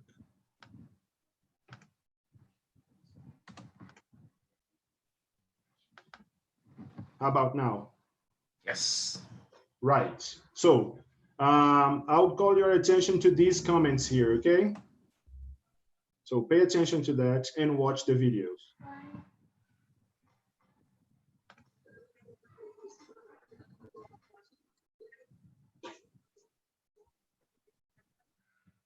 We can't hear.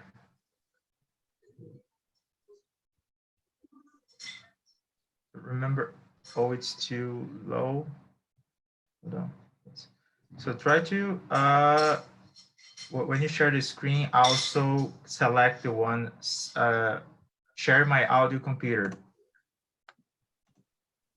Okay. Yes. There you go. Okay, let's go. Tatu, e essa pintura que eu fiz no meu rosto simboliza. We can just go back here. Amores, tudo bem com vocês? Comigo tá tudo ótimo. Para quem não me conhece, meu nome é Mayra, sou da etnia Tatuio e hoje eu fiz um vídeo mostrando como que se faz uma pintura no rosto. E como eu sou da etnia Tatuio, essa pintura que eu fiz no meu rosto simboliza seres humanos da natureza. E eu espero que vocês tenham gostado. Beijos.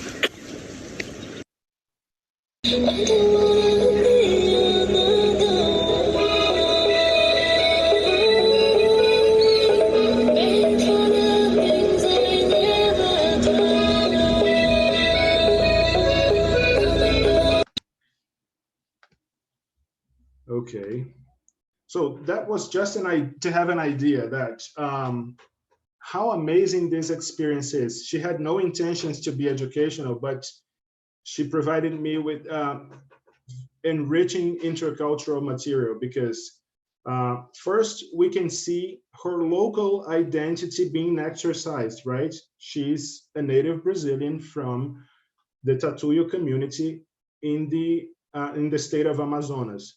But online, on her Instagram profile, she's teaching people through a tutorial how to paint their faces just like an individual from her community. And she uses language, and she behaves no different from those Instagram bloggers who provide makeup tutorials. And as a soundtrack, she's using an international song. So this is an example of how local and global identities can be can meet in social networks, and how they can be exemplified and used in the classroom for a deeper analysis. This is one example. Now I would like to move on to the second example of intercultural experience. That is this. This was a project developed by myself and many other teachers worldwide, right? One of them is attending the session, who is my friend Hugo Dart.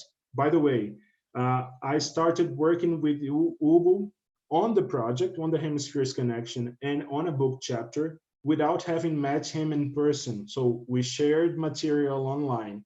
We discussed things online before we actually met face to face.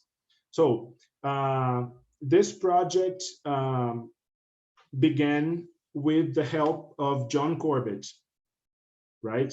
Are you seeing the project? Here. Okay, Yes. only your. Yeah, okay. So only your PowerPoint presentation. Yes, it is. It's okay. So, I told you that I went to a BRAZ-TESOL event in 2017, which was the SIG Symposium, and there I met John Corbett, and I would mention John Corbett in my presentation. And for my surprise, in my presentation, John was one of the first to arrive and the last one to leave, because he kept talking to me. And in the end of my presentation, he said, you know, there is this guy, Hugo from Rio. He does something similar to what you do. Would you like to be in touch with him? And well, that was how I met Hugo to develop the Hemispheres Connection. Hugo had his project along with people from Poland, people from Argentina, and some other places. And I was having my project together with a professor from California and a professor from Tokyo, Japan. So with the interference of John Corbett, the two projects merged and became the Hemispheres Connection, right? The Hemispheres Connection was a project developed in closed groups on Facebook. and it connected 7 institutions in 4 continents. IBEU in Rio de Janeiro and IFRN in Brazil, in Rio Grande do Norte, Brazil. Home Intercultural in Argentina, University of California, Davis in USA, General High School 34 in Poland, University of Glasgow in Scotland, and Hosei University in Japan. And it involved 140 students. And the dynamics of the project, the dynamics of the Hemispheres Connection was based on the delivery of new topics every week for 10 weeks. And those topics would work as prompts for discussion among students. So one of the most popular topics in the project was, please tell us something interesting about your own country that you think the others in this group might not be aware of. So in terms of participation, this post, this topic received 37 answers. I have to say that this 140, these students were divided in 2 closed groups on Facebook. So this specific group had 75 students, 75 participants. So we can say that nearly half of them answered the topic, right? And the answers received other comments, and altogether we had 79 comments.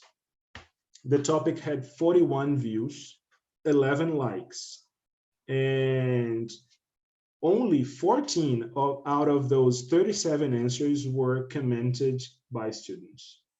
So this gives us hints on how people behave in social networks, even if the topic is so interesting like the post delivered by Mayra. By the way, that post had over 2,500 reactions and only 68 comments, Mayra's post. So it means that only 2.7% of the people who liked the post decided to comment something. So this is a similar behavior we find here in the Hemispheres Connection, and we're talking about one of the most popular topics in that edition of the project, okay?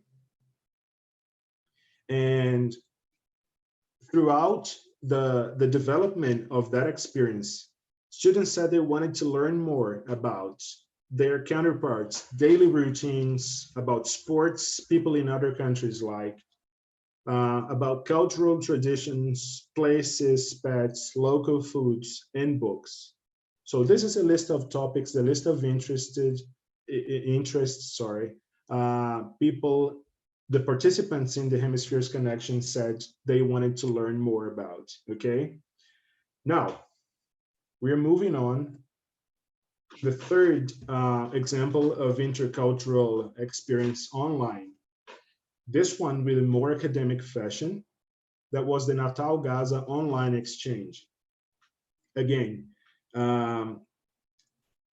I was invited to participate in this project by John Corbett. He was in contact with Professor Prue Holmes in the UK, and he needed someone here in the Brazilian Northeast, in Brazil, but especially in the Brazilian Northeast, to engage in this project,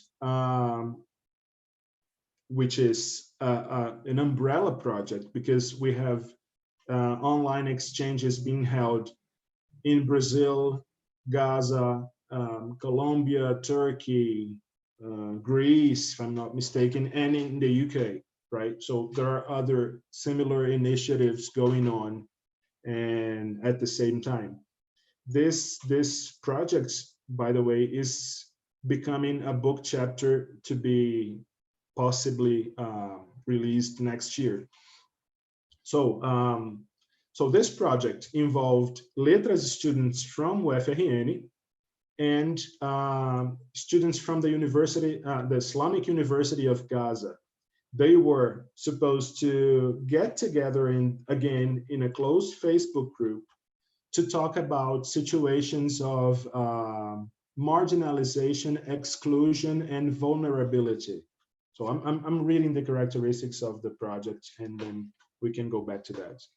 So the project lasted for 6 weeks. The participants were students from UFRN and the Islamic University of Gaza. By the way, here, like I said, the students were Letras students, and in the University of Gaza, they were English literature and creative writing students, okay? As an icebreaker, the first task for participants was to shoot videos saying what being Brazilian or Palestinian means to them. And then the participants were supposed to produce creative texts about marginalization, exclusion, and share them in the group of Facebook. Interaction should mainly be about those topics. By the way, that was the plan the coordinators had. It was clearly transmitted to the students. We wanted them to interact based on the creative writings about marginalization and exclusion, but it seems that students had a different objective, as we will see in the following slide. Well, first of all, the page had 39 posts. It was a shorter project as compared to the Hemispheres connection, so it had a smaller number of posts. And the average number of views per post in the group was 38.15, which is a good number considering that we had around 40 students participating in the project, okay? But actually only 12 posts in the group were commented on. So again, commenting on social networks does not seem to be an activity that users and participants like the best. So because out of 39 posts, only 12 posts were commented on, which corresponds to 30.76%. And creative texts are not among the most viewed or commented posts. So that's why I say that there was a divergence between what coordinators wanted, planned, and what students actually wanted.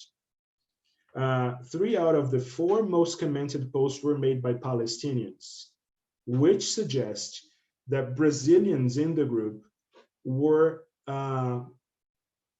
more interested in knowing about Palestine than the Palestinians to know more about Brazil. But this is just a suggestion. This is just a temptation to assume that. And here you see that the most popular post received 41 views, 26 reactions, and 10 comments, right? So again, I would like to emphasize that this is something that may happen, and it's important that those who are willing to develop online intercultural collaborations have to be aware of.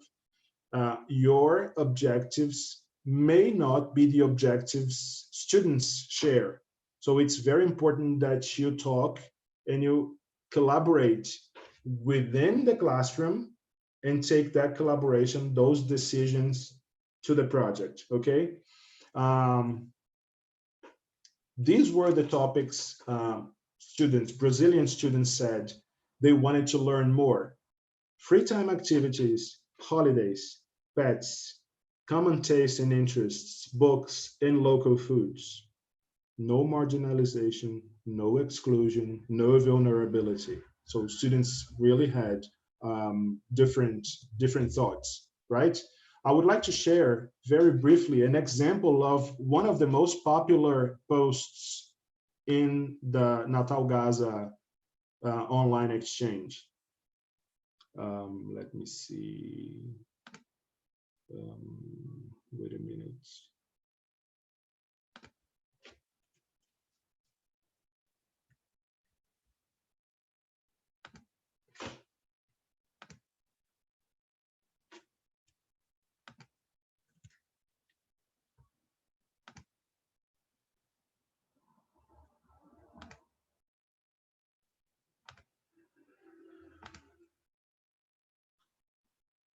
Okay. Well, let's see. Good morning, our dear Brazilian friends. This is Nahal Afifi coming to you from Gaza, Palestine. Today I am here at the Islamic University of Gaza, and I'm going to introduce you to our dear friends at the Reading Club on campus. Hi! We asked them what being a Palestinian means to them. Let's hear their answers. Hi there, my name is Sarah, and Palestine means to me dab, which we dance it in weddings, and also when we make sumaiya and gather the whole family and all neighborhood and celebrate together. My name is Zaina, and to me, being Palestinian means to be rebellious and finding a way to live life no matter what it throws our ways. My name is Khulud, and I think that being Palestinian means being divergent. I'm Noor, and Palestine means mother for me. This is Isra. Palestine means to me family, friends, and society. Hey, it's Had from Palestine. Palestine means to me family and pure love. Hello, this is Malak. What being Palestinian means to me is that you have 999 reasons to be sad, but you go for the one reason to be happy.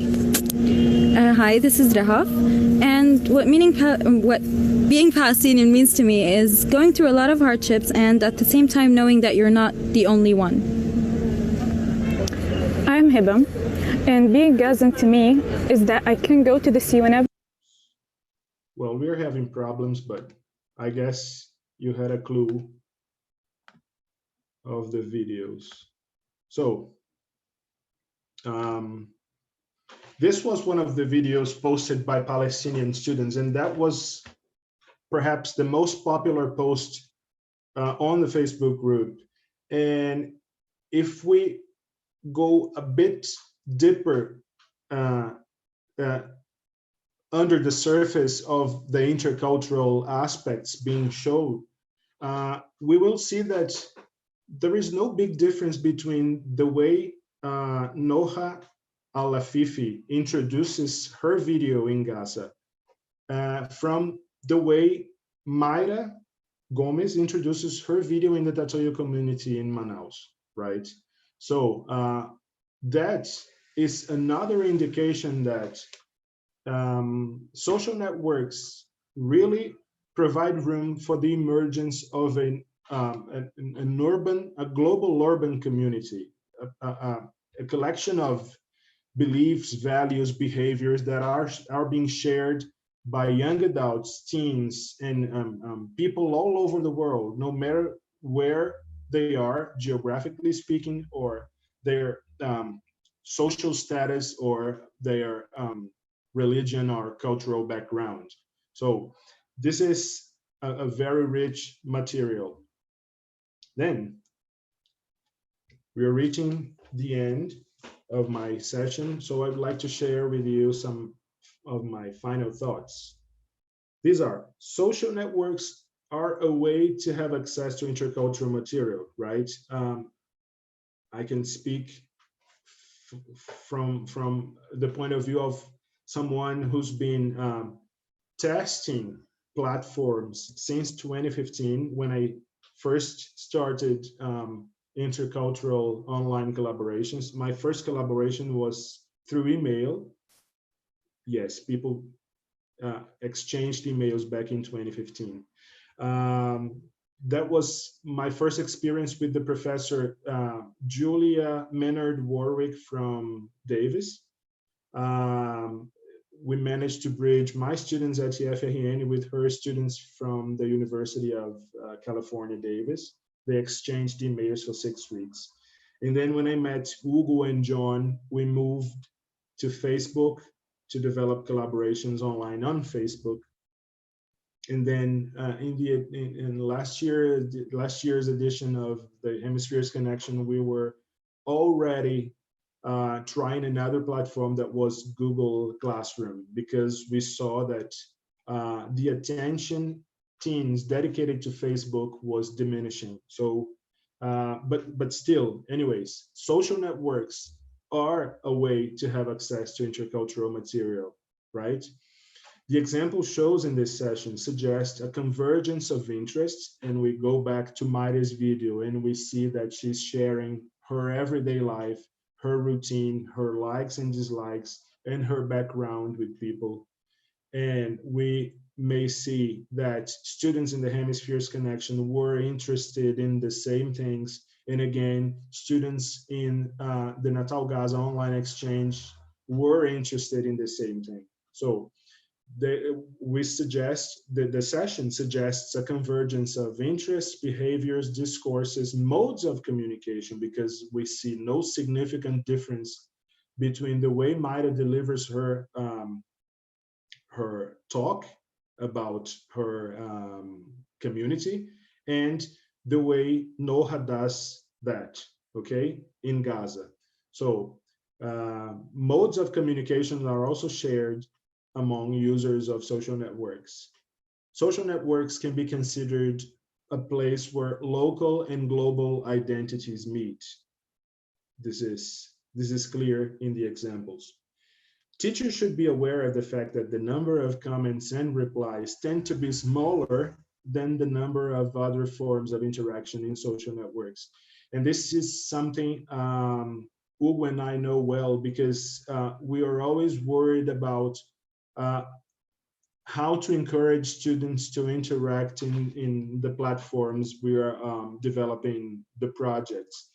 But then it takes us to a place where the understanding of interaction itself must be revisited, because when a student or someone, whatever who it is, likes, shares, or views a post, it is interaction.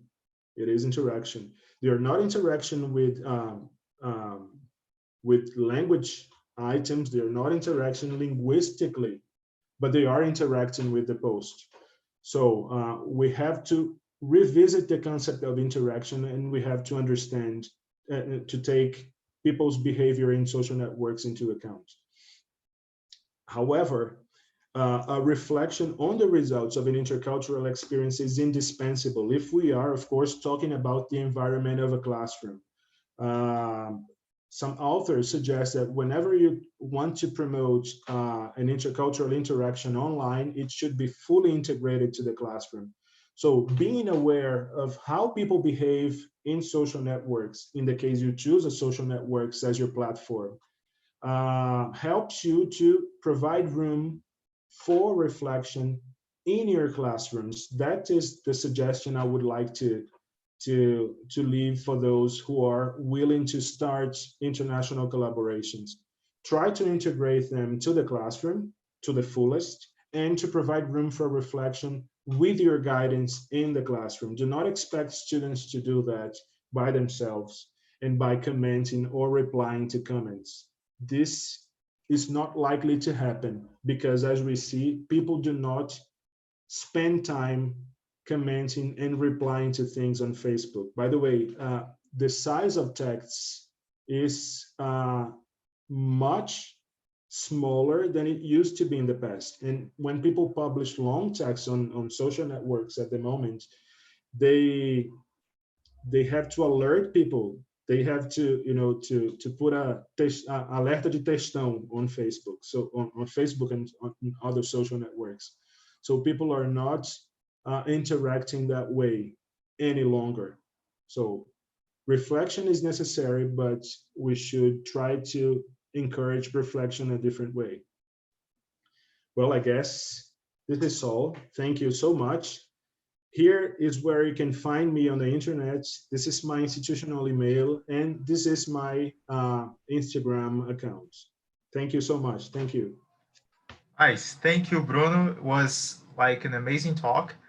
And I'd like to share some comments and questions. I also have a question as well about, so how can we integrate, this cultural awareness in our lessons? I mean, as you're also a public school teacher, so you know that better how to deal with that with your students. So, if you can give us a suggestion or a comment on that, I would appreciate it. How to integrate intercultural affairs, right? Yes, that's it. Well, Tiago, I believe we start integrating culture and language in the classroom when we understand that language and culture are inseparable. The way I speak, the way I behave, has to do with where I was born, where I live, what I do, and the people who I have contact with. So language is culture. we have to criticize those books and materials that bring culture in a separate session, usually named cultural curiosities or cultural, I don't know, cultural notes. This is up to the teacher. This is something we should be aware of. Whenever you teach language, you're also teaching culture. When I try to explain how people say something in American English and compare it to the British English or to the South African English, I am teaching culture. When I'm teaching my students at EF in Natal, Zona Norte, and I show them the number of dubbed films in the cinema in Zona Norte and in Natal Shopping, then I'm teaching culture. And then I can explore cultural aspects, intercultural aspects from that point on. So you can either teach cultural and intercultural experiences online or offline. You don't need much technology to go intercultural. All right. Okay. So thank you. So here on the chat, let me see some comments. So there is Evelyn Bianca, and she says, I like rashtivism and now technopolitics, or technopolitics, sorry. Ruth, I'm 63 and I love Instagram. I've never had Facebook. Yes, when we deal with culture, we are usually dealing with generalizations, with statistics, because it's useful, right? Although we always work on breaking stereotypes. Stereotyping is natural, it's human. So yes, there are exceptions, of course. You may find 11-year-old boys like my son and his friend Samuel who don't like YouTube much. They prefer Facebook, for example. So we have exceptions everywhere. That's a good reflection as well. Right. So Evelyn Bianca also says, Goffman says about our online identities. This is a good reference. Thank you. Yes. Like I said, after social networks and after the internet, actually, there are these two guys called Bloomer and Rampton. They write a text in 2011 about the observation, the interference of the internet in language studies.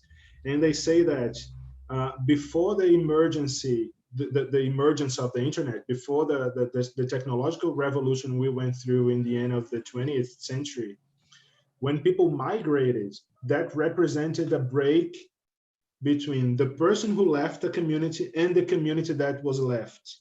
But now with the internet, people can experience the sensation of being and not being there at the same time. So I am from Recife. I moved to Natal 24 years ago. That was a break in my connection with my friends and my background in Recife. But well, today I can be in Recife and in Natal at the same time. I can interfere in my community here in Natal and in my community in Recife at the same time through the internet. So this provokes and motivates a whole new understanding of identities, communities, and languages. Right. So Andrea says, very nice to address this topic of how to mix Brazilian culture with English language. Yeah, that's it. Yeah, so Evelyn also states here, if I were a student, I would share Brazil is America too. You know, it's something interesting for others to know. Oh, sure. Yes, it is. In this format of intercultural exchange, I've been developing since 2015, we also have a very good opportunity for my students, for my Brazilian students, to share their views on the Brazilian culture and to learn about their own culture. Because a good thing about intercultural experiences is that you not only learn about the culture of the others, but you also learn about your own, in the sense that, well, my students are, when they were students from the campus Natal Zona Norte of the Federal Institute, right? They were in a needy community in a northeastern city in Brazil. So it means a lot. So instead of telling my international collaborations about the 3 F's in Brazilian culture, food, fashion, and folklore, they went deeper and told them about their reality in Natal, a northeastern city in Brazil, and in Zona Norte de Natal, which is a different environment. So it's always a very good opportunity to teach and learn about culture. Nice. So a lot of thank yous, amazing talk. That was amazing. Thanks a lot. And that's the two, so we can finish, 2 more comments. The first one is by Julia. And she says, in Germany, they don't like social media that much. They prefer to send emails and write letters. So it's not about technology or country development. It's all about culture. Yeah. Also, yeah, Vera says that's clear the influence of the internet. The best example was a native Brazilian producing content to her YouTube channel using an urban lifestyle model to show her local life way. Perfect, yes. And Ruth, I said food, fashion, and folklore, the 3 F's in culture, food, fashion, and folklore. Oh, yeah, okay. There's another one, so a lot of messages coming in. So I'm interested in having my students interact with students from other places. How can I do that? By Medium Fur. So I believe she needs, she wants suggestions of platforms. She doesn't mention. She says, yeah. Right. This is the most difficult part, to find a collaborator abroad. I had a hard time myself. There are some books that suggest specific platforms for sharing projects, school projects, with people from other places, and well, you can get in touch and develop projects together. But it may take long to get a reply. It may take long for people to get interested in your proposal and get in touch. On Facebook, there are over 80 groups interested in intercultural affairs. If you browse on Facebook, you may find someone interested in sharing intentions with your class.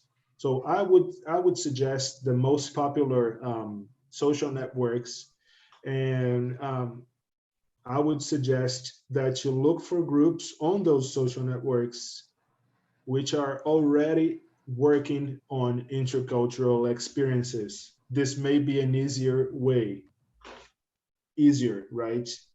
In quotation marks, because this may take some time for you to, to be ready to interact. But I would recommend social networks as a bridge. Right. So I forgot, I've got 2 more. So the first one's by Rafael Bezerra on YouTube, and Rafael asks, hey, if I did the same makeup, would it be considered as cultural appropriation? Possibly, yeah. I'm not very familiar with the concept of cultural appropriation. I should read more about that, but yes, possibly. And our dear friend Marcelo, right, Marcelo de Cristo, says, Bruno, we can also see the emergence of social networking as discourse. This can be clearly noticed in the 2 examples you showed. It's the emergence of what Mohan calls era planetária. Great talk. Sure. Perfect. Yes, perfect. Well, like I said, from 2010 on, social networks have been used for multiple purposes, including political elections, right? So yes, there has been a transformation, and through social networks, we can see this urban, global urban culture emerging. Yes. Right. Yeah, I think this is it. No more comments and no more questions. I would like to thank you for the amazing presentation. Yes, it's so nice to see you again, even though we're not in presence, but we are in presence, right? Yes, and yeah, and hope to count on you more times. To remember that we do need your help so we can keep and move on, to keep on moving on. The association, your expertise also makes a huge difference on that. Well, thank you so much. Thank you for having me. You know that I'm available for whatever you need, and this is amazing to see how metalinguistic it was here. I was talking about internet experiences through the internet, right? Connecting people. Yes. By the way, I would like to give a final suggestion for Medium, right? Who asked for suggestions on platforms. Well, here in this session, you have people from many parts of the globe. We have people who are in Costa Rica, I guess. We have people who are in Sao Paulo, Rio Grande do Sul, Rio Grande do Norte. So why don't you try to network with those people? These are, they may be interested in sharing projects with you too. So how about that? All right. We can use BRAZ-TESOL to do that, right? Oh, sure, for sure, yes. Yeah. Excellent. All right, so it's 3:46. Okay, thank you one more time, Bruno. And so we'll be in touch. Thank you. Bye-bye. Bye-bye. Yeah, man.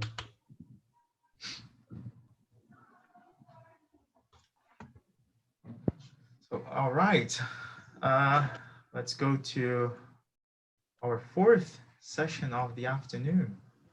Yes.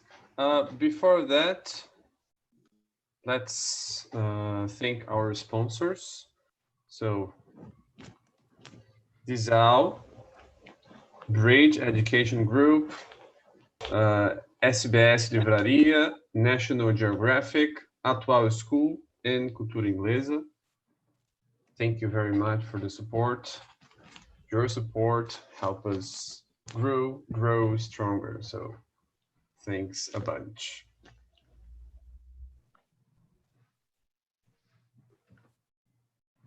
Okay. So now we have our next speaker, Tiago. I'm going to introduce him to you all. Tiago dos Santos, he has been an ELT professional since 2008. Raised in Natal, he graduated in languages, Portuguese and English in 2010 by UNP, and finished a post-graduation course in teaching English as a foreign language 2011 at UFRN. He also holds a TESOL certificate by Oxford Seminars in Canada 2013 and the Cambridge CELTA 2017. In the past year, he worked in private and bilingual schools. He currently works autonomously at language schools as a state school teacher based in Saramiri. He is one of BRAZ-TESOL's RN chapter leaders. So, Tiago, the stage is yours. Go. Thank you, Rafael.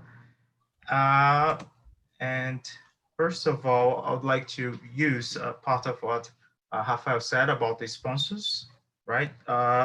Thank you, all of them. So BRAZ-TESOL has a lot of sponsors, and we couldn't be more thankful for all the help that they have given us, to make the association grow. And also like to state here the support given by Atual School, right? Who is represented here by Luciana. So thank you, Luciana, so much. And we really want to keep our, connected. That's going to be great for our future events and other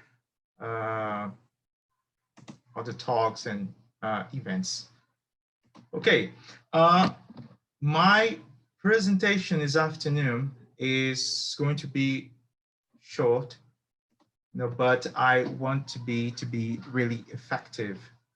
So the theme of my presentation is Stand a Chance. So BTRN, Career Development and Networking for Local Teachers. So if you are not a BRAZ-TESOL member and you want to become, so make sure that you have plenty of opportunities to develop your career, right? I'm just saying it because I'm a proof of that. Okay, I joined BRAZ-TESOL in 2010, and I remember by that time my English was not that good, right? I'm still improving it. I think y'all do. We all are, but at that time I struggled a lot with speaking English in public, and I have, sorry, it's my son here. I have a chance to join BRAZ-TESOL to participate in the classroom.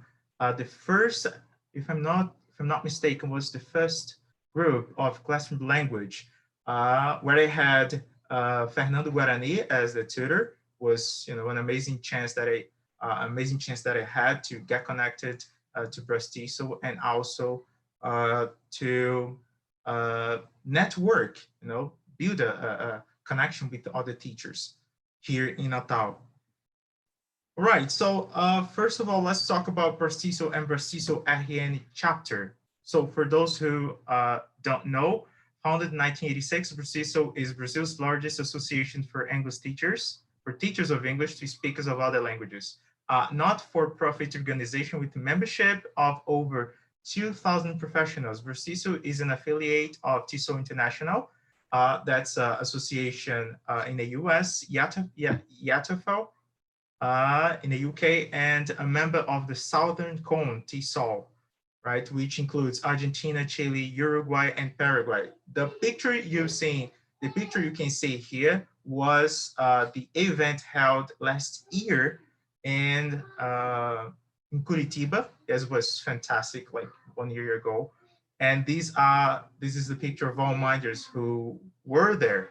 That I think the picture describes our passion and our love for the association. I was there, every time, since 2014 that I've been participating in these international events and conferences and so on as a minder, just because I love to be a volunteer. I love to talk to people and I love to learn. I think that is all about. Okay, BRAZ-TESOL. Okay, what is BRAZ-TESOL? Why do you want us to join BRAZ-TESOL? So first of all, remember, BRAZ-TESOL aims to foster and support research in the field of English teaching, support teacher development programs in all types of teaching institutions in Brazil, promote studies in the area of English teaching and related fields, establish and maintain contacts with similar associations in other countries, especially TESOL, YATFL, and Southern Cone, and also organize national and regional conferences, meeting, and seminars on topics related to the teaching of English in Brazil. I don't know if you have noticed, but all the events, they always bring like a mix of different speeches or bring a different lectures. We have Bruno and his expertise. We have Fernando, we talk about our well-being. We have Rafael talking about CPD opportunities. And we'll also have Joyce that comes after me. And, she's going to talk about bilingualism and bilingual programs. So this is what BRAZ-TESOL is all about. It's all about being connected. It's all about support all the teachers. And if you want to be involved, right? So if you want to get connected, if you want to show yourself, and if you want to show what you have been producing, so it's always good to be part of the association. So let's go to the next slide. Hold on.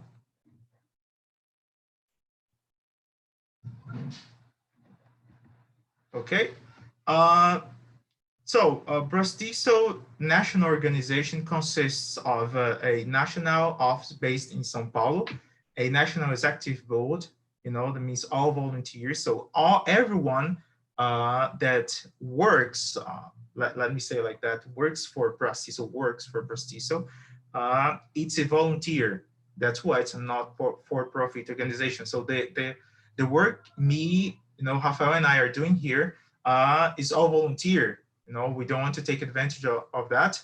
We just want to make connections with other teachers and build a community where we can share and where we can build up each other, in a good way. And, I'm a public school teacher. I teach at, I'm a state school teacher, and I know how difficult it is for public school teachers to have a proper CPD, or to develop, or even to get to know places or associations that offer CPD for public school teachers. And that's the plan. That's the plan, to include everyone. Doesn't matter if you're from a bilingual school, program, works for a bilingual school program, if you works for a state schools, if you work for private schools. So if you're an English teacher, okay, just join us and let's see how we can help you, how we can help each other to develop a strong association.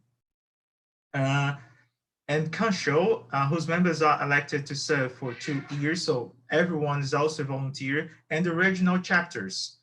And also there are the special interest groups that we call SIGs, where everyone is also a volunteer. Bruno, he's part of one of the board members of Intercultural Language Education.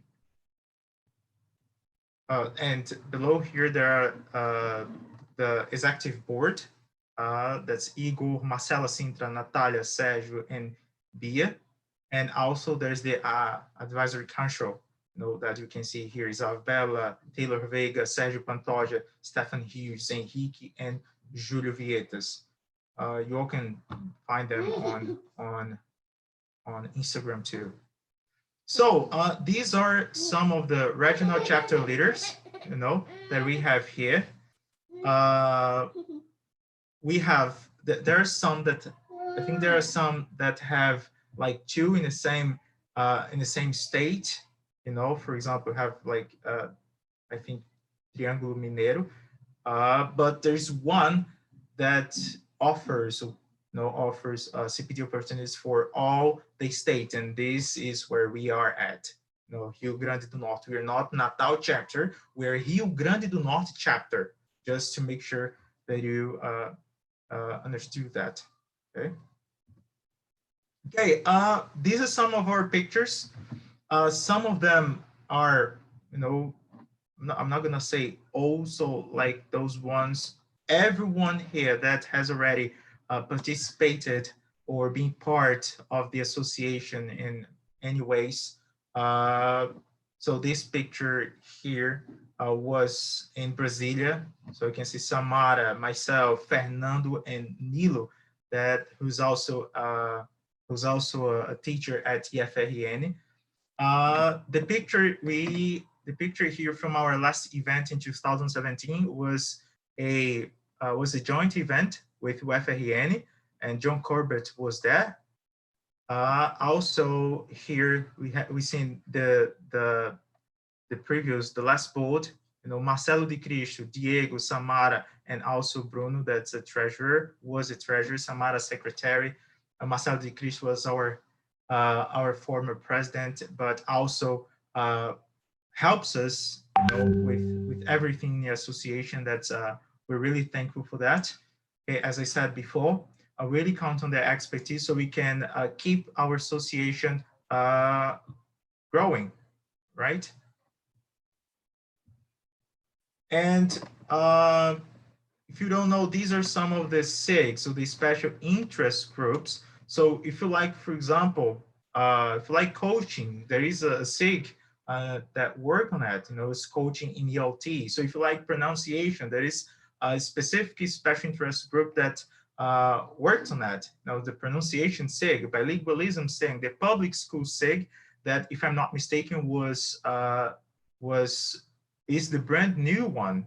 Okay, so if you were, please, if someone can correct me, okay. It was launched last year, if I'm not mistaken. Yeah, no, it was the brand new one. So the public school voices, young learners and teens, SIG, mind brain education, teacher development SIG. So there's a plenty of opportunities for you as an English teacher to grow, you know, professionally. Okay, and number 2 is career development and networking. So let me tell you this. It's like a quick story. When I finished Letras, I took the specialization course because I liked English during college. Okay, and okay, I think I want to become an English teacher. You know, I don't want to teach Portuguese because my graduation is Portuguese and English, but I really wanted to teach Portuguese and to teach English. Sorry, and when I took the specialization course, I was kind of amazed, you know, by everything related to research and everything related to methodology and everything related to how to make our students master or even learn the language. And this is something that I started working in 2011 was the year that I finished my postgrad. In 2017, I think 2 years later, or 2 years earlier, I got to know Cambridge, you know, exams and Cambridge courses.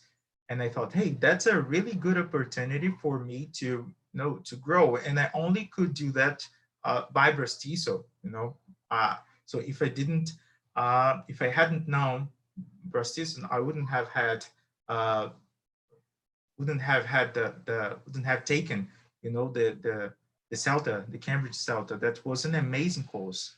So after 6 years, I think, that I had finished my postgrad, that was totally theoretical. You know, that's something that I really like to expose here. And when I took the CELTA, it was kind of a more hands-on course, but I could make a connection between what I had learned during my postgrad and also what I was learning during the CELTA, you know. And man, that's so amazing. You have no idea how much knowledge you can acquire from that. So I mean, if you have already taken CELTA or Delta, that's probably my next goal. You know what I'm talking about.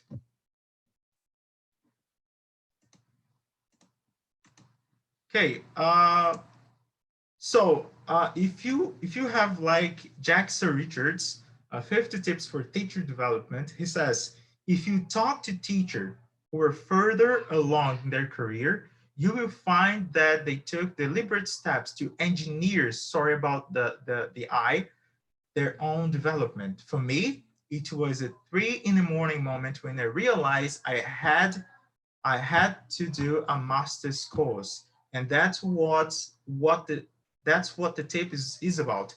Taking control of your personal development by setting your goals and mapping out the steps that you will take to achieve them. So sorry about my mistakes here.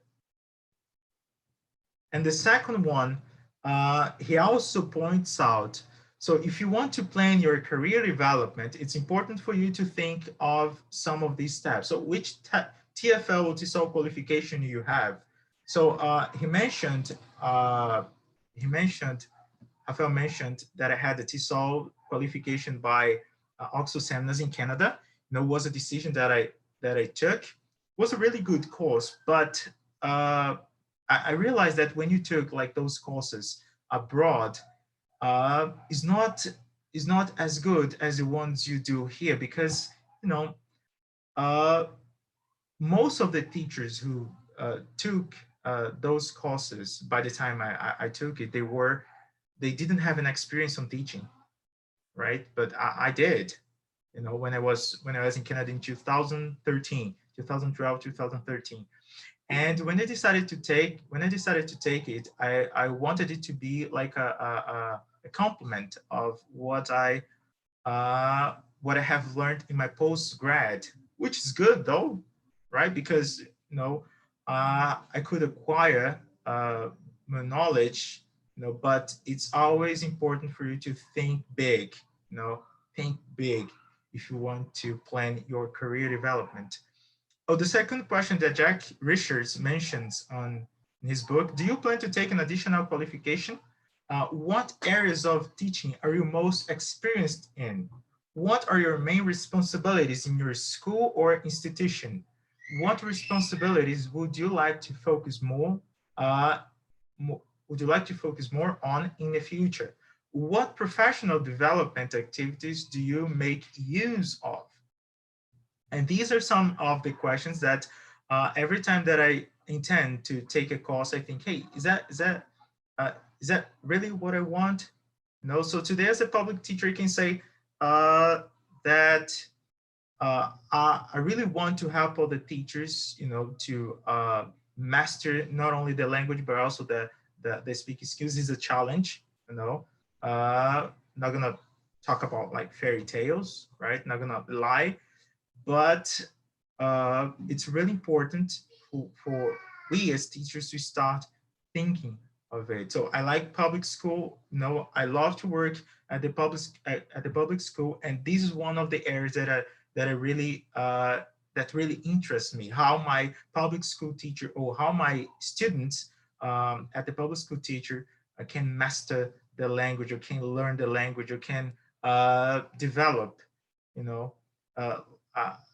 a will to learn language. So, and this, so if you want to develop your career, so take a look of how many institutions BRAZ-TESOL has a partnership with, and all of them, they offer like discounts for you if you want to take any courses, or if you want to do another post-grad in education, or in bilingualism, whatever you want to choose. Okay, so that's why joining an association is so important. That's why I encourage you. So if you're from Rio Grande do Norte, okay, and everyone who's following us on YouTube and on Zoom, to join BRAZ-TESOL. Okay, you have plenty of opportunity to grow and to develop your career, okay, and to grow personally. I think that's the most important. That's the most important point. All right. Also, there are BRAZ-TESOL webinars. BRAZ-TESOL has a channel on YouTube that you can follow all online events that have already happened here. So the one that is also being broadcast on YouTube, and it will be recorded there if you want to later, if you want to get back to it. I do these all the time. Sometimes I can't follow one, and I try my best to choose some, or all of them, because the time is short. However, it's always good to separate some time, so we can watch and learn with other professionals. Yes, and what's next? This year, because of the pandemic, the event, the 17th BRAZ-TESOL International Conference, couldn't happen. But next year, we'll all be in São Paulo. I say, personally speaking, I'll be there in July from the 14th to the 17th of July. I'll be in São Paulo at Mackenzie University. For the 17th BTIC, BRAZ-TESOL International Conference, and that has like the title Building Bridges Through Teaching. And if you're living here, if you're here from Rio Grande do Norte, Parnamirim, Santa Cruz, Mossoró, wherever you are in Rio Grande do Norte. So let's make let's organize a group and let's go together. It can be like an amazing experience and, and rewarding as well. Oh, yes, and as we are celebrating 10 years of BRAZ-TESOL, okay, just took some of the pictures that some of them I have already showed you all, but just to celebrate that this year, it's our 10th anniversary, and we're so glad that we have a lot of professionals that help, the association to grow in the state, and now we're here to make it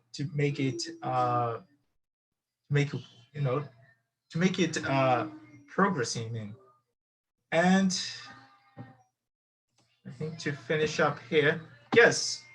And if you want to get in touch, join and follow us on Facebook, on Instagram at BRAZ-TESOL BTRN chapter. And if you want to reach us on email, rnchapter@braztesol.org.br. I'm Tiago, the president, not going to say that. I'm one of the chapter leaders, and there's Rafael, that's also a chapter leader. And we are here to help you all to grow and to develop it, to invest in your own career as English teachers, as he already mentioned in his talk. So thank you so much. And let's move on to the next speaker of this afternoon.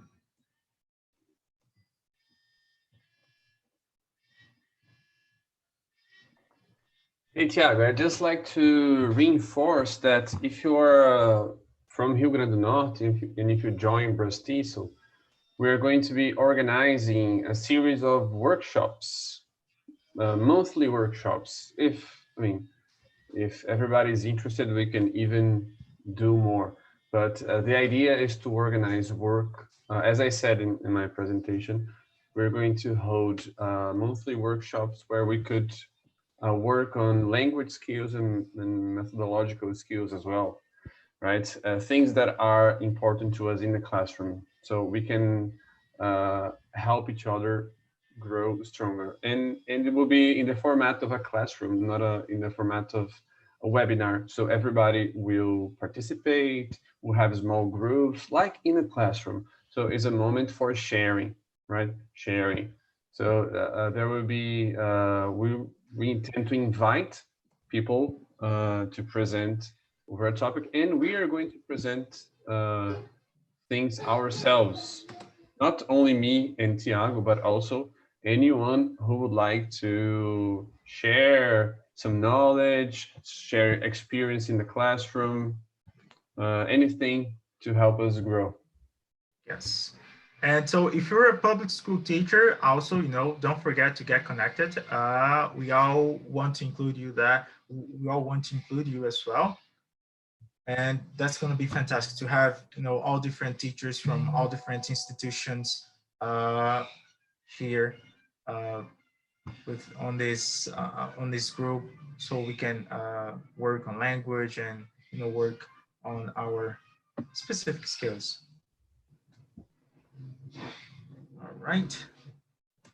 So, can you introduce Joyce?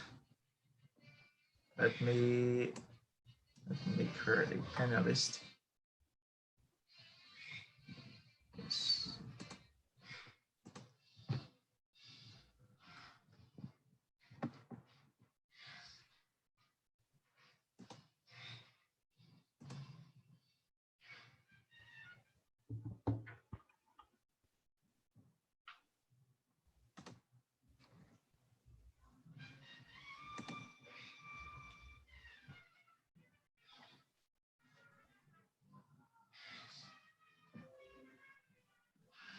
right.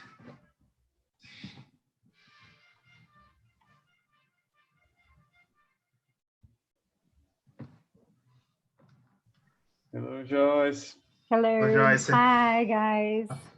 How are you? So good to have you here. Good, good. It's been a pleasure.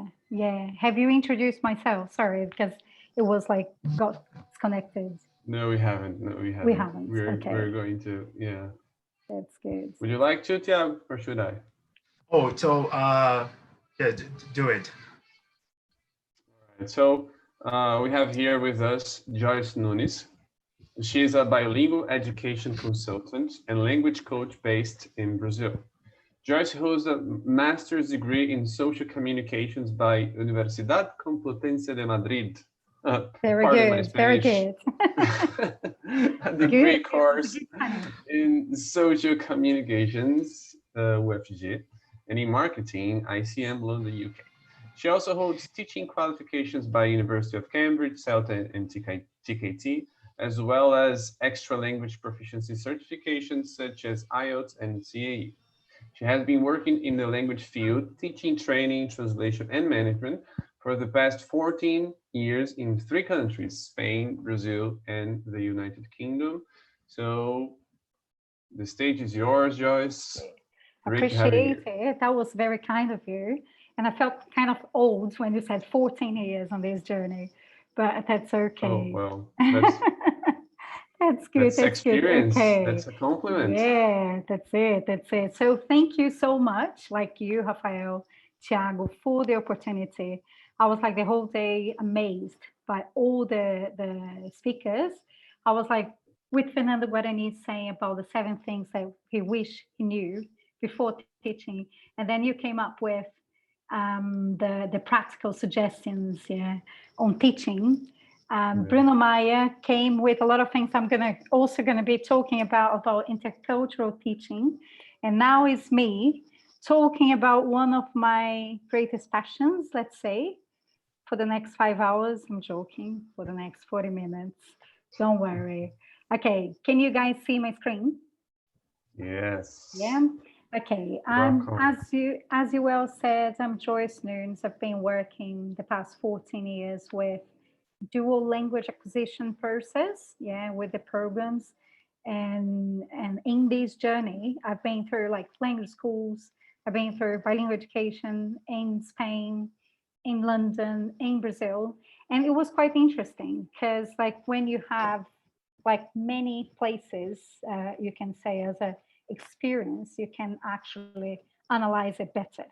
Okay, so today, as I said, we're going to be seeing some multiple perspectives on language acquisition, specifically about bilingual education. Yeah, we're going to start off by we're heading to understanding a little bit about bilingual education. So what is exactly bilingual education, or what bilingual education could be considered as? This is a gray area because nowadays, like there are so many of these definitions on bilingual education, if you allow me to say that. But we're going to be definitely talking about some theory. We're doing some scaffolding in some of the basic knowledge and grounding this bilingual education concept. And that will lead me to some dual language acquisition programs in Brazil. Yeah, so what's the difference between international school? What's the difference between like international school and a bilingual school? And what's the difference between a school that offers an ESL program or immersion program? Or how does that work in a day-to-day life? Let's say the practical part. And after that, last but not least, I'm gonna be talking a little bit about effectiveness. How can we ensure effectiveness in a language acquisition process? Okay, so that is not only about bilingual education, I know, but we can like discuss it. And I put some time for Q&A, yeah, question and answer. However, if anyone there have any questions or any contribution, please put it in the chat and then we can discuss it, you know. I'm also a learner, and I love when people contribute. Like people say, okay, this is the reality in my city. So how is that, you know? So it's good. Okay. If you are an educator in our country, Brazil, you might be relating, you might be identifying yourself with those two boys, like kind of thinking, okay, what bilingual education actually is. Because I don't know about Rio Grande do Norte, but in Goiânia, I'm in Goiânia now, I can see all over the city some adverts promising miraculously, promising some bilingual education in some schools that they were not used to these methodologies or approaches that has to do with bilingual education. Just for you to understand the reality or the context that we are at, or we're in, sorry. In Brazil, according to MEC, I was checking just doing some research the other day, and then I was checking, and then I saw that in Brazil, we have 40,000 bilingual schools. And based on another research, I saw that we have about 3,000 language centers. And I'm talking about on-site language centers. I'm not talking about any online activity, let's say. So that puts us in like the 40,000 schools, 3% of them are considered or denominated, let's say, bilingual schools now. Yeah, and the 3,000 language centers, they are also considered a place for dual language acquisition. Why am I saying that? Because if you put this in numbers, we would assume that in Brazil, we could definitely be a bilingual country in the next, like within the next 5 years or so. But then we're going to see that that doesn't work that way. Yeah. Another research that I was checking the other day said it was according to ABEB, that's a Associação Brasileira de Educação Bilíngue, Ensino Bilíngue, sorry. They were talking about like the increasing number of schools consider themselves self-called schools, bilingual schools in Brazil. So what happens is that in Brazil, we do not yet have like a legislation that could help us to define and identify real bilingual schools. But anyway, that's a great area. Let's kind of leave it for another day, or maybe if people want to talk about it, that's all good. Let's go to the main scaffolding theories on bilingual education, just for you to understand, okay, what bilingual education is actually, according to the scholars. Cambridge International brings bilingual education as the use of 2 or more languages as medium of instruction for content within schools. I'm not talking about language centers, okay? So use of 2 or more languages. So more language, you could think of multilingual environment. Hornberger is a scholar from America, very famous, very well known in terms of bilingualism and bilingual education. She says that any and all instances in which communication occurs in 2 or more languages. So it goes according to Cambridge, yeah?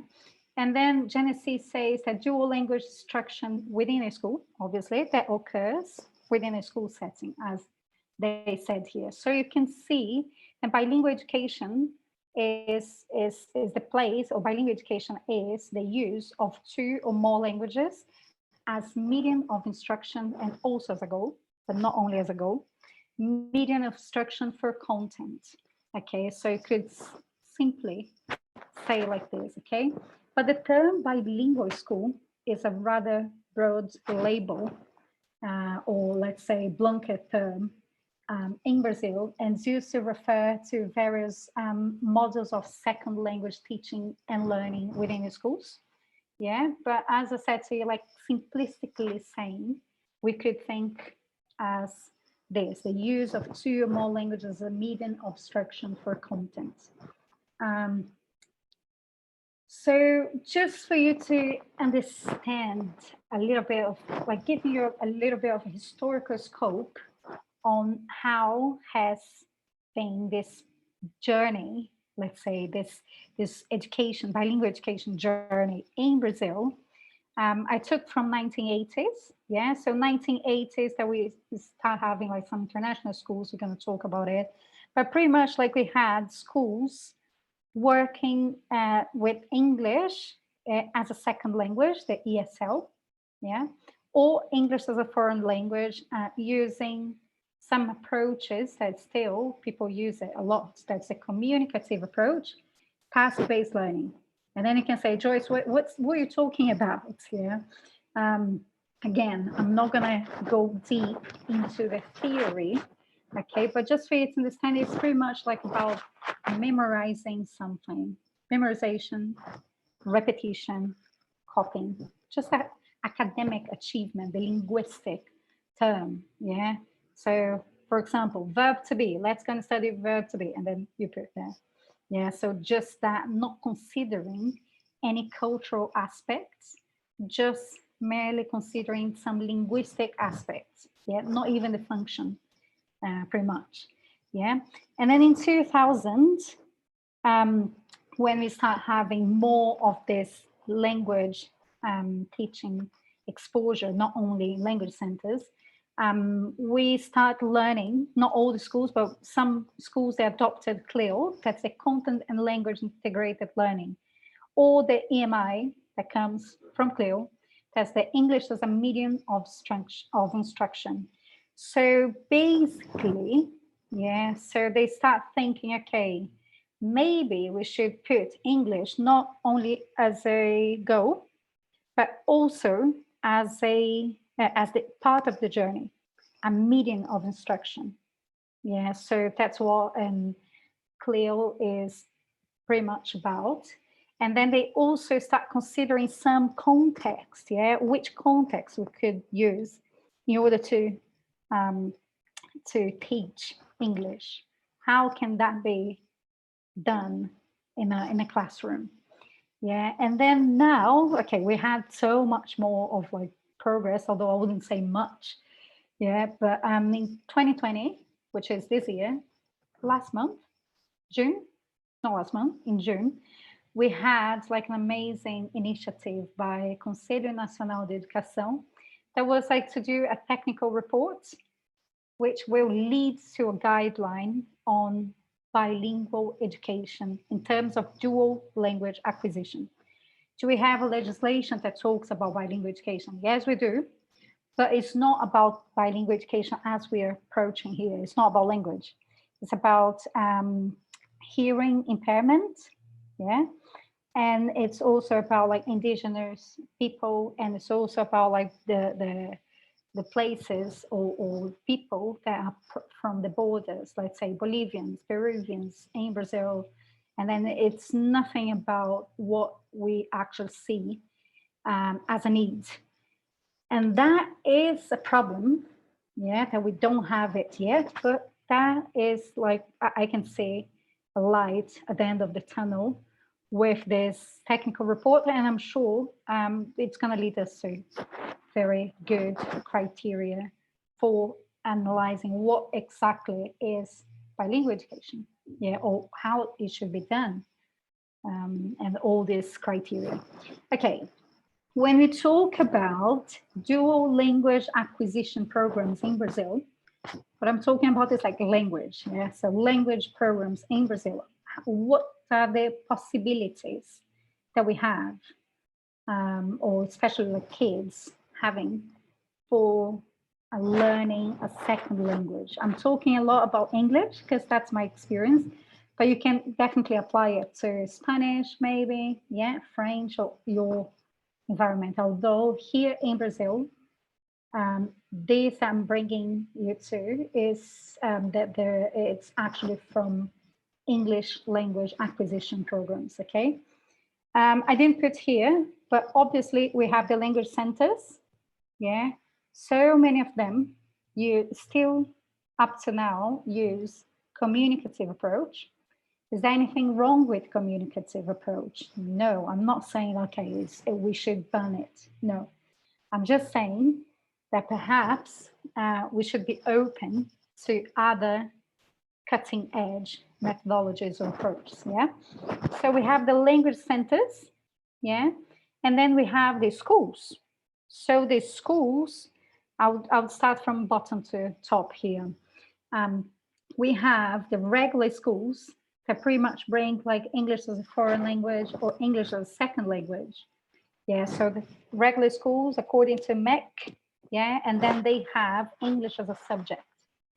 I've been raised in a school like this. So it was like, I think it was once a week or twice a week, they had this language acquisition and language as a subject, yeah. So many regular schools are doing a pretty good job when it comes to language acquisition, yeah. I wouldn't say that perhaps 10 years ago, yeah, but they've been like increasingly shaping the way it's been taught, so it's good.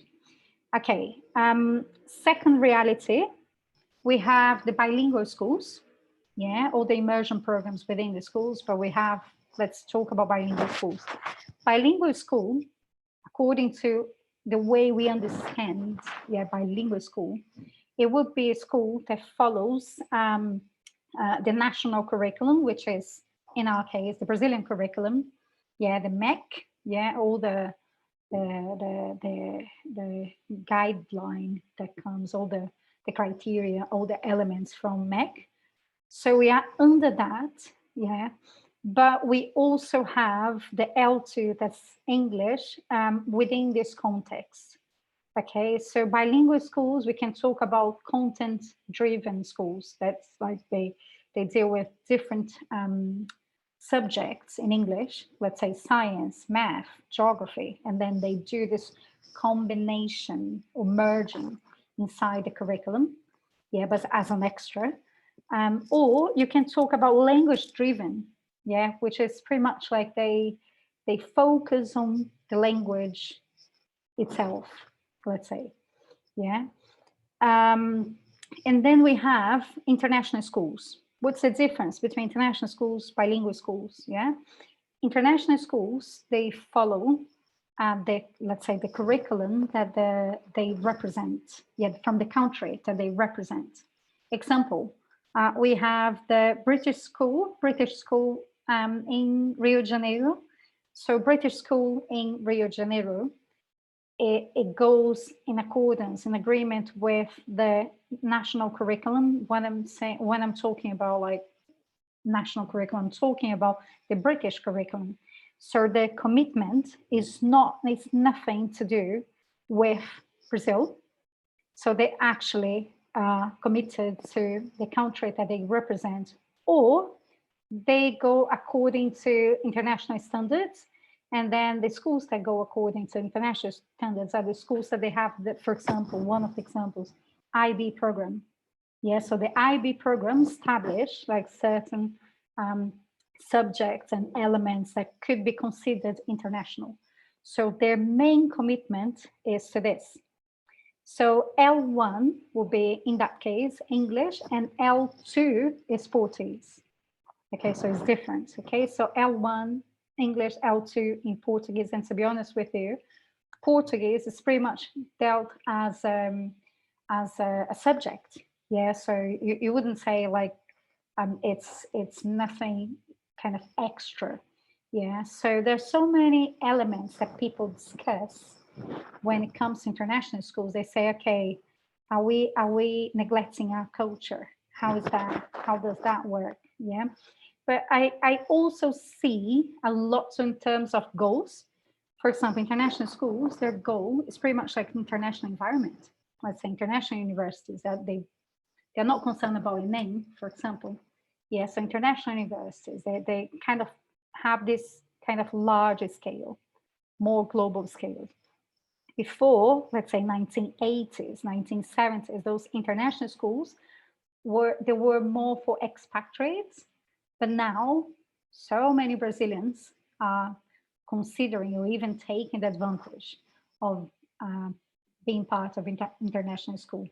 In Brazil, it's a kind of like upper class environment, let's say, but we do have quite a few in São Paulo, Rio de Janeiro, Brasilia, you have it. So it's like the main centers. Yeah. Okay. I hope you understood this, because that is also going to lead us to multiple perspectives on language acquisition. Yeah, because when you're talking about language center, it's not committed to regular school, and it's a different approach that you have to deal there. And then you have the regular schools, that's another setting, another environment. And then you comes bilingual schools, and then lastly, international schools. Okay, so how can we actually ensure effectiveness? How can we actually be sure as a teacher, yeah, as a professor, or as a principal, or as an owner of the school, or as a father and mother, also, like you can also think about parenting in that context. So how can we ensure effectiveness, or how can we not only ensure, but like show that we have been quite effective, have been quite successful in whatever we're doing? Yeah. Okay, I do consultancy, so I see a lot of realities, yeah. And then I think the very first thing that we should ask is where we are at. Okay, if you have a school, where are you at? So what's your reality? Have you been like in this bilingual education environment? Are you starting it? So which professionals do you have? Can you cope with all the demands that will come from it? So all of this you need to take into like consideration. Yeah, and another thing also as a teacher is like this. Like for example, you can think, okay, I'm sure I want to be a teacher in a bilingual school. Okay, if you want to be a teacher in a bilingual school, perfect. You have like today, like now, I think you have like a very wide range of possibilities, you know? So, but the very first thing is like, okay, where are you at? And what do you want to achieve? Because there is a journey. Yeah, there is a journey. One thing that I see in Brazil, which is a little bit different from Spain and a little bit different from England, is that this immediate attitude towards anything and everything. So sometimes people want to come up like from a completely they have no focus whatsoever in language acquisition, and they want to get like to Cambridge, CAE, and the 9th grade. Yeah, so how is that? So you should consider the journey. Yeah, you should consider the journey. You need to be careful with buzzwords like bilingual school now, or bilingual education has been like a buzzword. Yeah, so you need to, first of all, you need to think that regardless of your specific goals, you need to think in 3 things or 3 pillars. Yeah, I didn't put here, but I can explain to you. First, you need to think about academic achievement. What I'm talking about, academic achievement, okay, we can talk about exams like Cambridge exams and all these things, but I'm talking about like for students being able to respond academically well to whatever is being given to them. Yeah, so academic achievement, one of these pillars, is not the main, I would say is one of the pillars. The second one that I would say is what I would call bilingualism and biliteracy. Bilingualism is let's say, is the ability, okay, I'm talking simplistically again, okay, just giving you like main kind of grounding on the definition. But bilingualism would be the ability of responding and comprehending another language.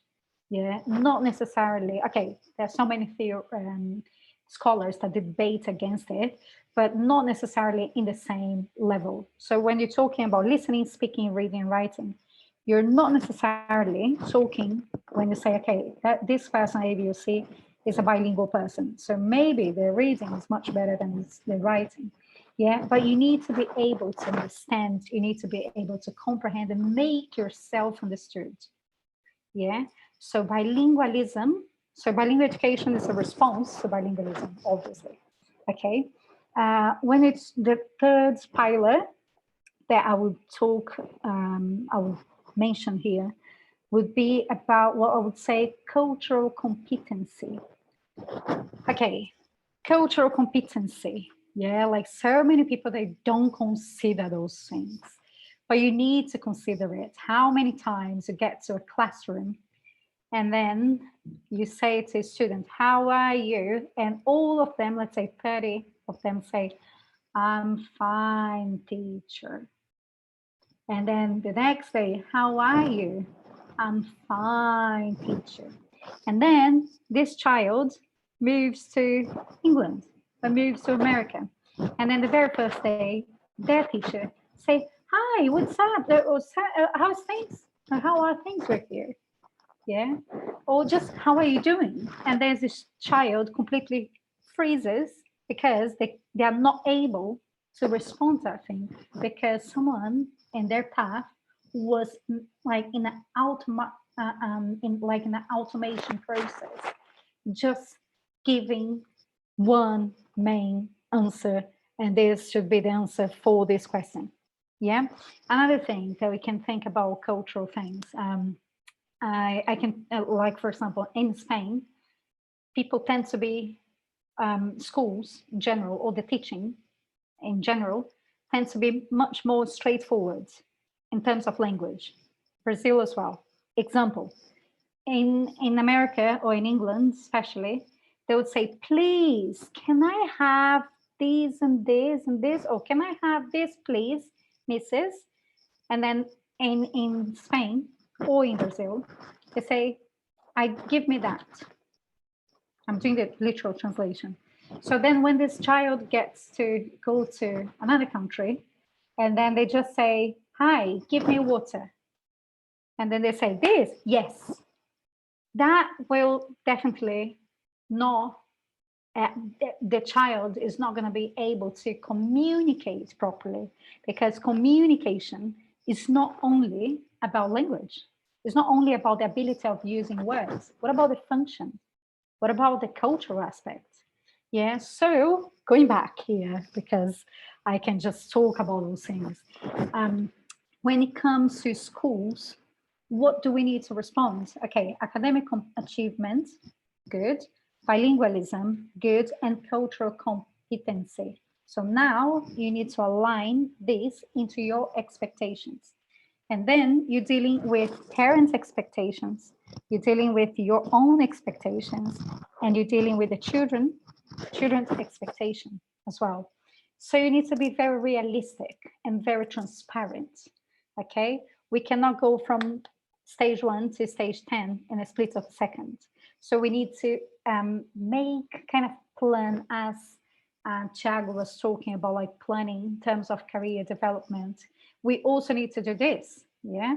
So we need to think of the short-term goals, medium-term goals, and long-term, in a long-term run. Yeah, so expectations, and then with the outcome, with the results that you can expect. I put here 3 pictures so you can see that in a real classroom. And I would say, okay, let's say, what is your expectation, or what are your expectations towards bilingual education in your school or as a teacher? Yeah. So do you want to be like the boy in the middle, like seeing this kind of wonder when kids are in awe because they couldn't understand something in another language, and they're just like, wow, yeah? Or are you expecting them to be like the little boy on the right-hand side for you, that is able to express himself like in maybe 2 or even 3 languages, yeah? Or you're planning your school or your kids to be like the third picture, that when someone says, are you fluent? And they say, oh, that depends on the information, that entirely depends on the information that you're about to give me. Yeah, so something that, as you can see, much more to do with like mastering the language.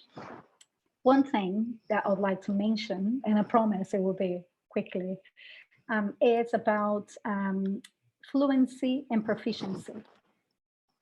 Again, so many scholars that debate in that thing, okay, but fluency, let's understand as the ability to make yourself comprehensible, or to ability to comprehend and to produce language in a natural way. Yeah, proficiency is much higher than that. Okay, you can think about understanding, you can think about communicating in linguistic features, let's say grammar, function, vocabulary. You can also think about, like in a school setting, you need to think that the learner has to negotiate three factors: socio-cultural, yeah, linguistic, as I said, the vocabulary and all these things, and the cognitive, yeah. So, and they also need to be able to deal with functions, register, and all these things. Okay. Another very important or practical thing would be thinking of the methods and approach. What happens with us educators, and maybe I'm just talking about myself, I'm sorry for including you in that. Maybe you're not part of the same, you don't have the same backgrounds as I do. So what happens with us as educators is that we tend to teach the way we received the teaching. So that we tend to teach the way we've learned, and that it's very unlikely to be effective. Why is it very unlikely to be effective? It's because we have here a generational clash. Yeah, we are, I don't know about you, I'm over 30. I'm not going to say to you how old I am, but I'm over 30. And then you deal with kids sometimes at 10 years old. Yeah, so what happens is we come from a generation that, for example, if you think about technology, we come from a generation that had to learn how to deal with technology. Whereas, so we are kind of like immigrants, digital immigrants, yeah? Some sociologists, they call us digital immigrants. So we had to, like, we overcame, or we're still overcoming all the challenges as an immigrant would have in order to learn a language. Okay, and then we have kids that they are native, digital natives, so they deal with this technology, and then we expect them to take a notebook, and then we tell them, like, okay, copy 10 times. I am from Brazil. I am from. That's never going to work with them. Why? It's not because they don't want to. It's because they're part of a different world. They're part of a different world. So what do we need to do as teachers, as educators? We need to be open, or to think outside the box, and then see new methods, new approaches, or new ways of teaching. Because we no longer are the people could consider as the power, as the knowledge knowledgeable people. Yeah, sometimes they can. How many times they ask us something that we don't know, and then they just come up with an answer from Google. Yeah, so we need to learn like a lot about new methods and new ways of boosting our lessons, or boosting the learning process, or new ways of achieving a more successful learning, teaching process. Okay, I'm talking about active methodologies. I'm talking about education 4.0.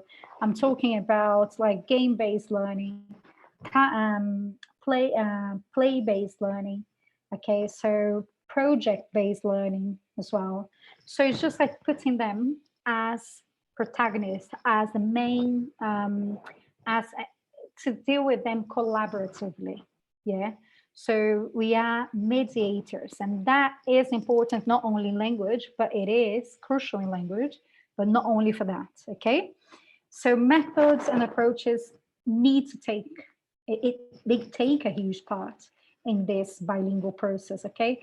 If you are like in a bilingual school, and then you're teaching them in, let's say, using L1 as the medium of instruction, that's very unlikely that you can achieve fluency, okay?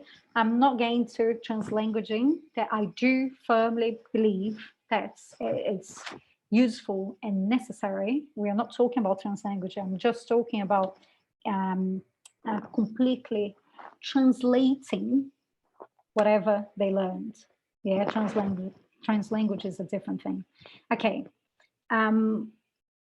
Ensuring effectiveness through going beyond the language teaching. I've spoke a little bit about this, but like we need to concern about, let me go back here. We need to concern, or we need to be aware, yeah, be mindful of building a cultural identity at schools. So we need to go beyond the language, the linguistic teaching. We need to do language learning. Yes, yeah, definitely the language teaching, sorry. We need to be working on language awareness, which means functions and register and all these things, yeah. But we also need to consider cultural awareness and experience, yeah. So we need to make room for new experiences for them. And I'm not only talking about Thanksgiving and then sharing food, yeah. I'm talking about really helping them to understand culture, yeah. So another way that I was still dealing with promoting this bilingual culture at school is that I wouldn't say that we are a bilingual school if we don't put it in a yearly curriculum.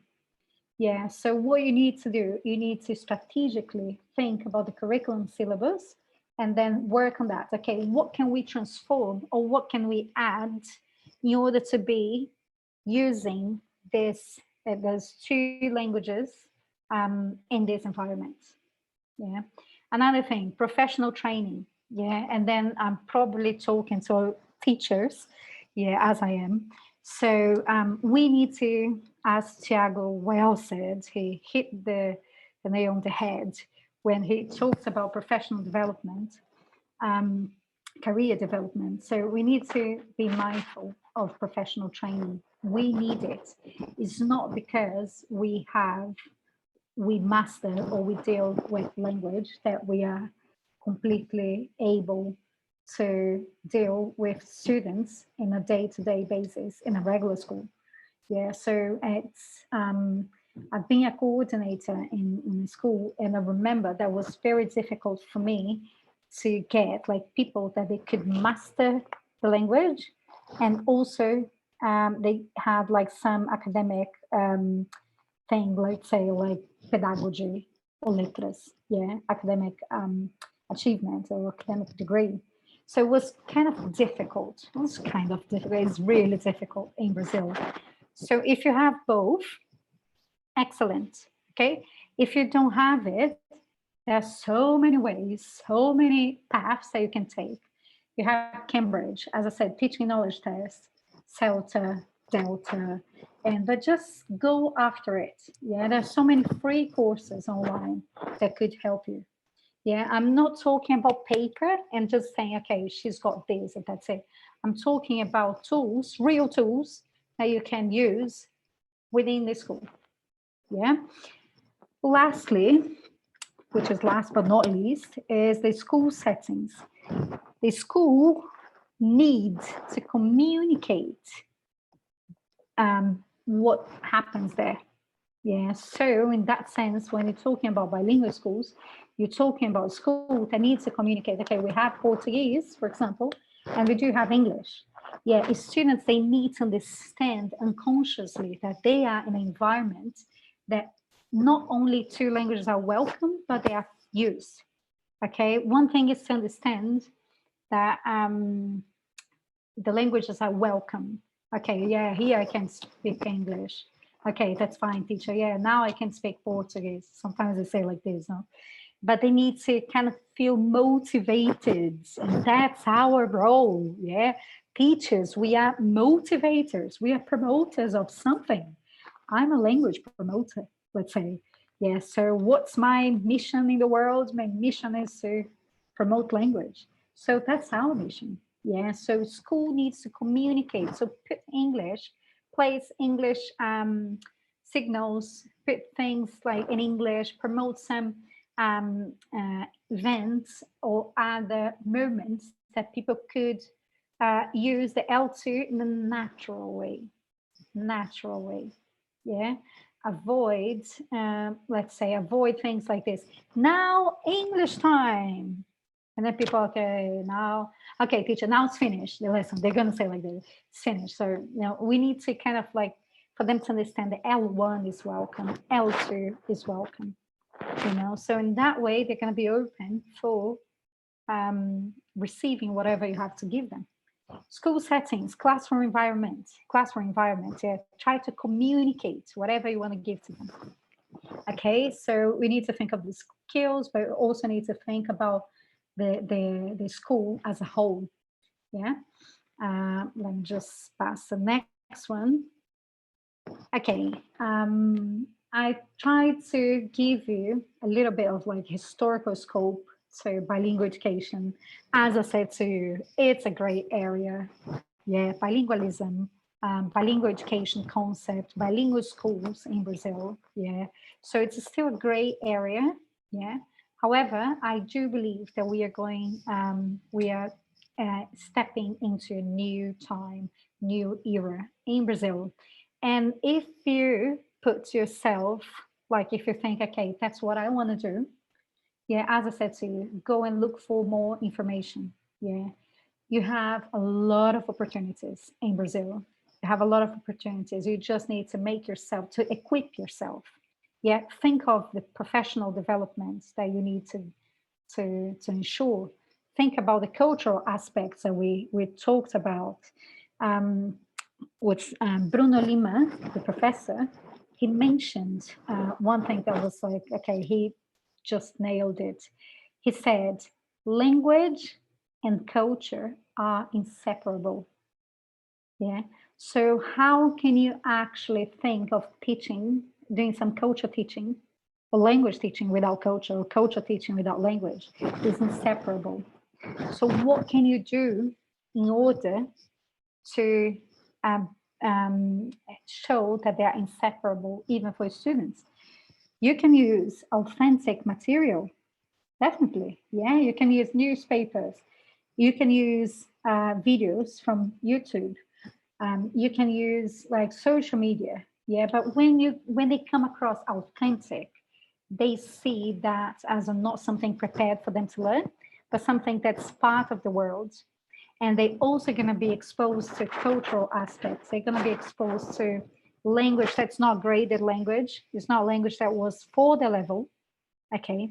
They're going to be learning other skills, like doing some predictive reading, which is reading without fully understanding, but like kind of being able to comprehend, yeah, whatever they have to say. And that's it. So I hope I contributed a little bit. I'm very excited for what's happening in Brazil. As I said to you, we can see a lot of people are kind of like there is an awakening when it comes to dual language acquisition. People are like kind of, okay, we need it. Yeah. So it's good. It's good. I'm happy. Yeah, and I'm putting myself here in case you guys need any help or anything, or you want to discuss something. Yeah, that's my contact in case people want to talk a little bit more. Tiago, with you.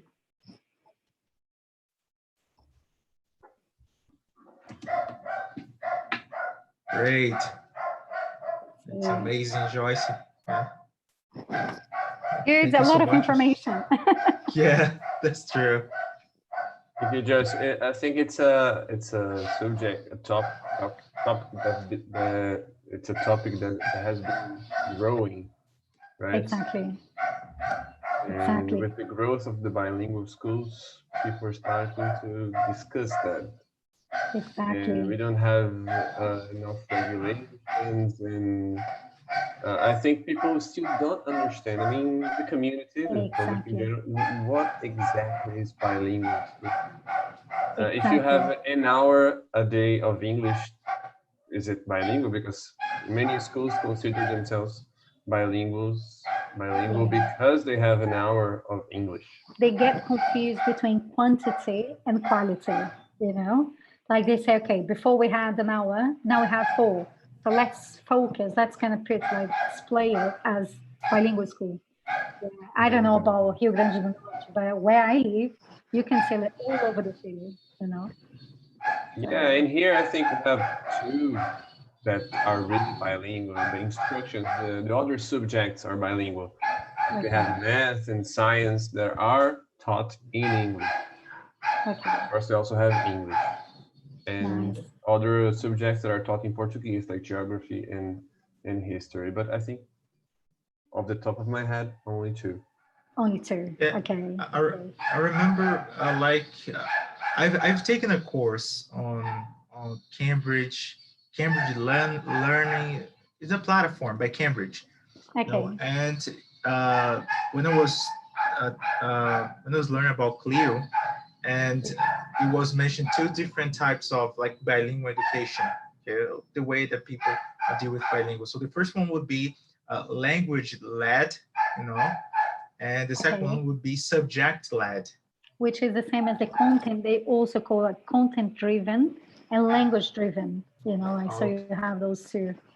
Interesting. So which one would be like the most effective for a bilingual program? Like a language-driven, you know, where a student could be immersed into English, or the subject-driven, where they would be learning, you know. As I said to you, this is kind of like it's a very subjective question, because it all depends on how much of language does that specific school or the group has, yeah. But I would say, me, Joyce, I believe in both working together, because if you think about content-driven, you're talking about that is obviously the cultural aspects. Yeah, so they put in the content, that's why we mentioned Clio, in a content, they teach language. So for example, practical example, open a newspaper and there you have a pandemic is taking over the world. And then there you teach the function, you teach vocabulary, you can bring reflection. Yeah, so you can never forget on doing some reflection over whatever you're teaching, even for basic students, okay? So that when you have like the content driven, so that you have more kind of like a more segmented, like say, like geography in English, history in English. Whereas when you have language driven, the danger of it is you focusing only on vocabulary achievement. Yeah, and then you say, okay, let's learn verb to be. Let's learn numbers. Let's learn. And then language is part of communication, and communication is all together. It's a mix. Like I say, like you take the blender and you just blend everything. You blend culture with language, with function, with vocabulary, with whatever comes, you know, expressions, phrasal verbs. If they don't understand phrasal verbs, you know, so how can they communicate? And what happens is, like, for example, in communication, you have language, yeah, which is, okay, in English, language is língua and linguagem. But like, if you think like in Portuguese, linguagem, you can also think about non-verbal communication. You know, like, for example, when I was in London, I remember that people could identify me as Brazilian, not only because of accent, but because of the way I speak. I speak with my hands. That's part of my culture. I smile, you know? So all these things, okay, should they stop smiling? No, I'm just saying that it's like the things within a culture that helps us to communicate, which is non-verbal communication. And then schools, when they are language driven, that you asked, and they don't consider that, you know, and then they teach, and then they go to England and they say to someone, what did you, like if they don't understand, they just say what, and then for English people that's rude, you know. So you have this cultural aspect that can play a part. They play a part. Yeah. Joyce, we have a question here from Vera Fernandes. Yeah. She asks, does the student in a bilingual school during classes should only speak in English? Okay, another great area. Yeah, I would say I'm a great like kind of promoter or advocate for speaking the language and helping them to communicate the way they could do. However, having said that, we also have emotional aspects. So when it comes to beginners or elementary groups, if you force them to communicate in something that they don't have vocabulary, they might just be quiet. I'm sure you guys came across this, like you had this situation before. People just quiet, and they prefer not to expose themselves because they feel like weird or something. So what I'm a great like advocate is for translanguaging. What is translanguaging? Like, okay, in a simplistic term, it's using L1 as a pillar for L2 and then doing it collaboratively.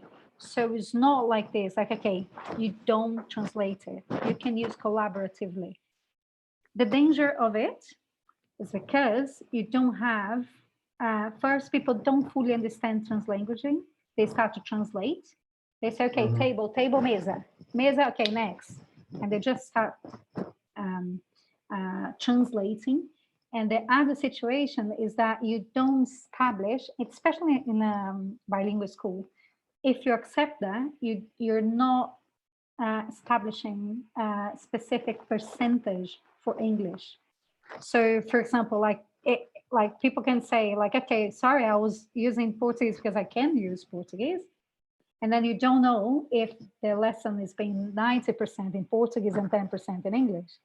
I had situations that students, sometimes when I was overseeing some processes, and then the teacher saw me and then they were like talking to me in English, and then student looked at this teacher and said, why are you talking English, teacher? You never do that. You know, and then it's like, okay. Awkward moment. Exactly. So what I really believe that you need to create a welcoming environment. So if you need to use Portuguese as a scaffolding for after taking it naturally, that's good. You just need to be careful not to be translating, because translation never gets you into any fluency, I believe. Yeah. Yes. Thank you. No worries, well, no worries. Let's see if we have more.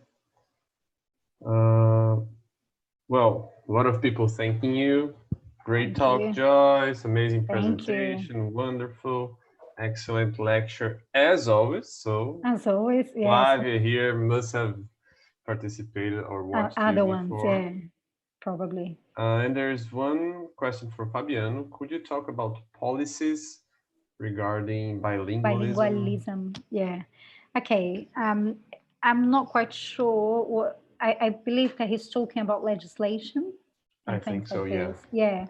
In Brazil, that's a problem because, like, for example, if you think about language schools, not bilingual schools, language schools, language centers, yeah, you have, according to this research that I think we have more, 3,000 schools, 3,000 centers. So what's the regulation, or what's the, who oversees these language schools? Nobody. Nobody, So yeah. if a school wants to say, okay, I'm the best one, I give you English in 30 days, and the other one says, okay, yeah, miraculously, like it's a miracle. Yeah. Okay, or Sleeping without sleeping. any effort. Yeah. Anybody can say anything because nobody cares really. What is regulated? There's no regulation. Yeah. In Brazil, what regulates is just about admin parts, that's PROCON, but nothing about the school itself. And we have the same scenario, unfortunately, for bilingual schools. We still have, because I believe that will change. We still have the same scenario. What's the scenario? It's like if they want to say that they're bilingual, even having 2 lessons a week, they can. If they want to say that they are bilingual doing a job that unfortunately doesn't matches to whatever they're saying, they can. But what happens is the expectation of parents, especially the children, because if the process is not well conducted, rather than kids loving it, they're going to start hating it. How many kids we see hating it? Like kind of, I know hate is a strong word, but that what happens. They just say, no, they're traumatized. They don't want to do their homework, and they complain about the teachers. Yeah, exactly. Or how many people they come up to us and they say, "Oh, I've studied English the whole life. My whole life is so impossible. It's impossible. It's so difficult," and it's not. So when it comes to policies, we have this parecer. That's a technical report that is being built by CNE. They actually ask like people that whatever suggestion they had on MEC website. So they are doing it exactly to start structuring a path or just giving some criteria in terms of time of exposure, in terms of language as a medium of instructions, and all these things, I think is the first step. I'm sure they're not going to be like, okay, that's it. So that's it. You're not English bilingual school, but they're going to start like kind of shaping it. Yeah. Giving some time for the school to adapt to the regulations, right? You need more time or something like this. Yeah. Guys, thank you very much for this amazing, enlightening presentation. I hope it contributed. Oh, I'm sure it did. Don't take my word from it, just read the chat. Okay, that's good. Thank you. Appreciate it. Yeah, we're very honored to have you with us in BRAZ-TESOL, and we hope to see you again in other events that we'll surely hold. Sure, count on me. Count on me. Okay. Great. Thank you. Thank you very much. Thank you, Joyce. Thank you. Bye-bye. Bye-bye. Bye-bye. Bye-bye.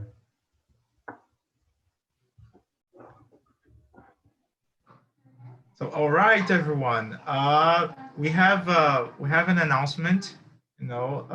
As we just finished Joyce's sessions, Igor reached us, and he had like some problems with internet and stuff, and his session will be postponed for next Saturday at 5 p.m. Okay, so we won't have Igor's session today. Just because he had some issues, but his session is going to run next Saturday at 5. So please, if you follow us on Instagram, okay, we'll keep you posted. All right. And also, we would like to let you know that everything, like we're going to do like a raffle and final messages and stuff, and all this we'll be doing also next Saturday, right? Especially on Igor's session. Exactly. So we would like to thank all of you for being with us today. This is the first event of this new board here in BRAZ-TESOL, and we're very honored to be able to promote this exchange of knowledge, right? We talked about experience with Fernando and intercultural with Bruno. I talked about TPD. Thiago talked a little bit about BRAZ-TESOL and the benefits of being part of BRAZ-TESOL, and now Joyce talked about bilingualism. So it was broad subjects, and I hope you can take at least something from each of it. And I encourage you to join BRAZ-TESOL to make us stronger, especially if you are from Rio Grande do Norte. We are going to be having workshops, and unfortunately we can only offer for the members of Rio Grande do Norte. And it will be as a classroom. We're going to share, we're going to help and be helped. Okay, so join us. Another thing is about the certificate, right? Yeah. Yes. Just on a different note, if you attended this session, remember that your certificates will be issued on BRAZ-TESOL's website. There is a section there where you can download the certificates you got from the events you participated. So if you were not a member, so I think you're not going to have the certificate because they're only going to be issued for members, right? So remember that this event was free of charge, okay? And we really want to encourage you, as Rafael already mentioned, okay?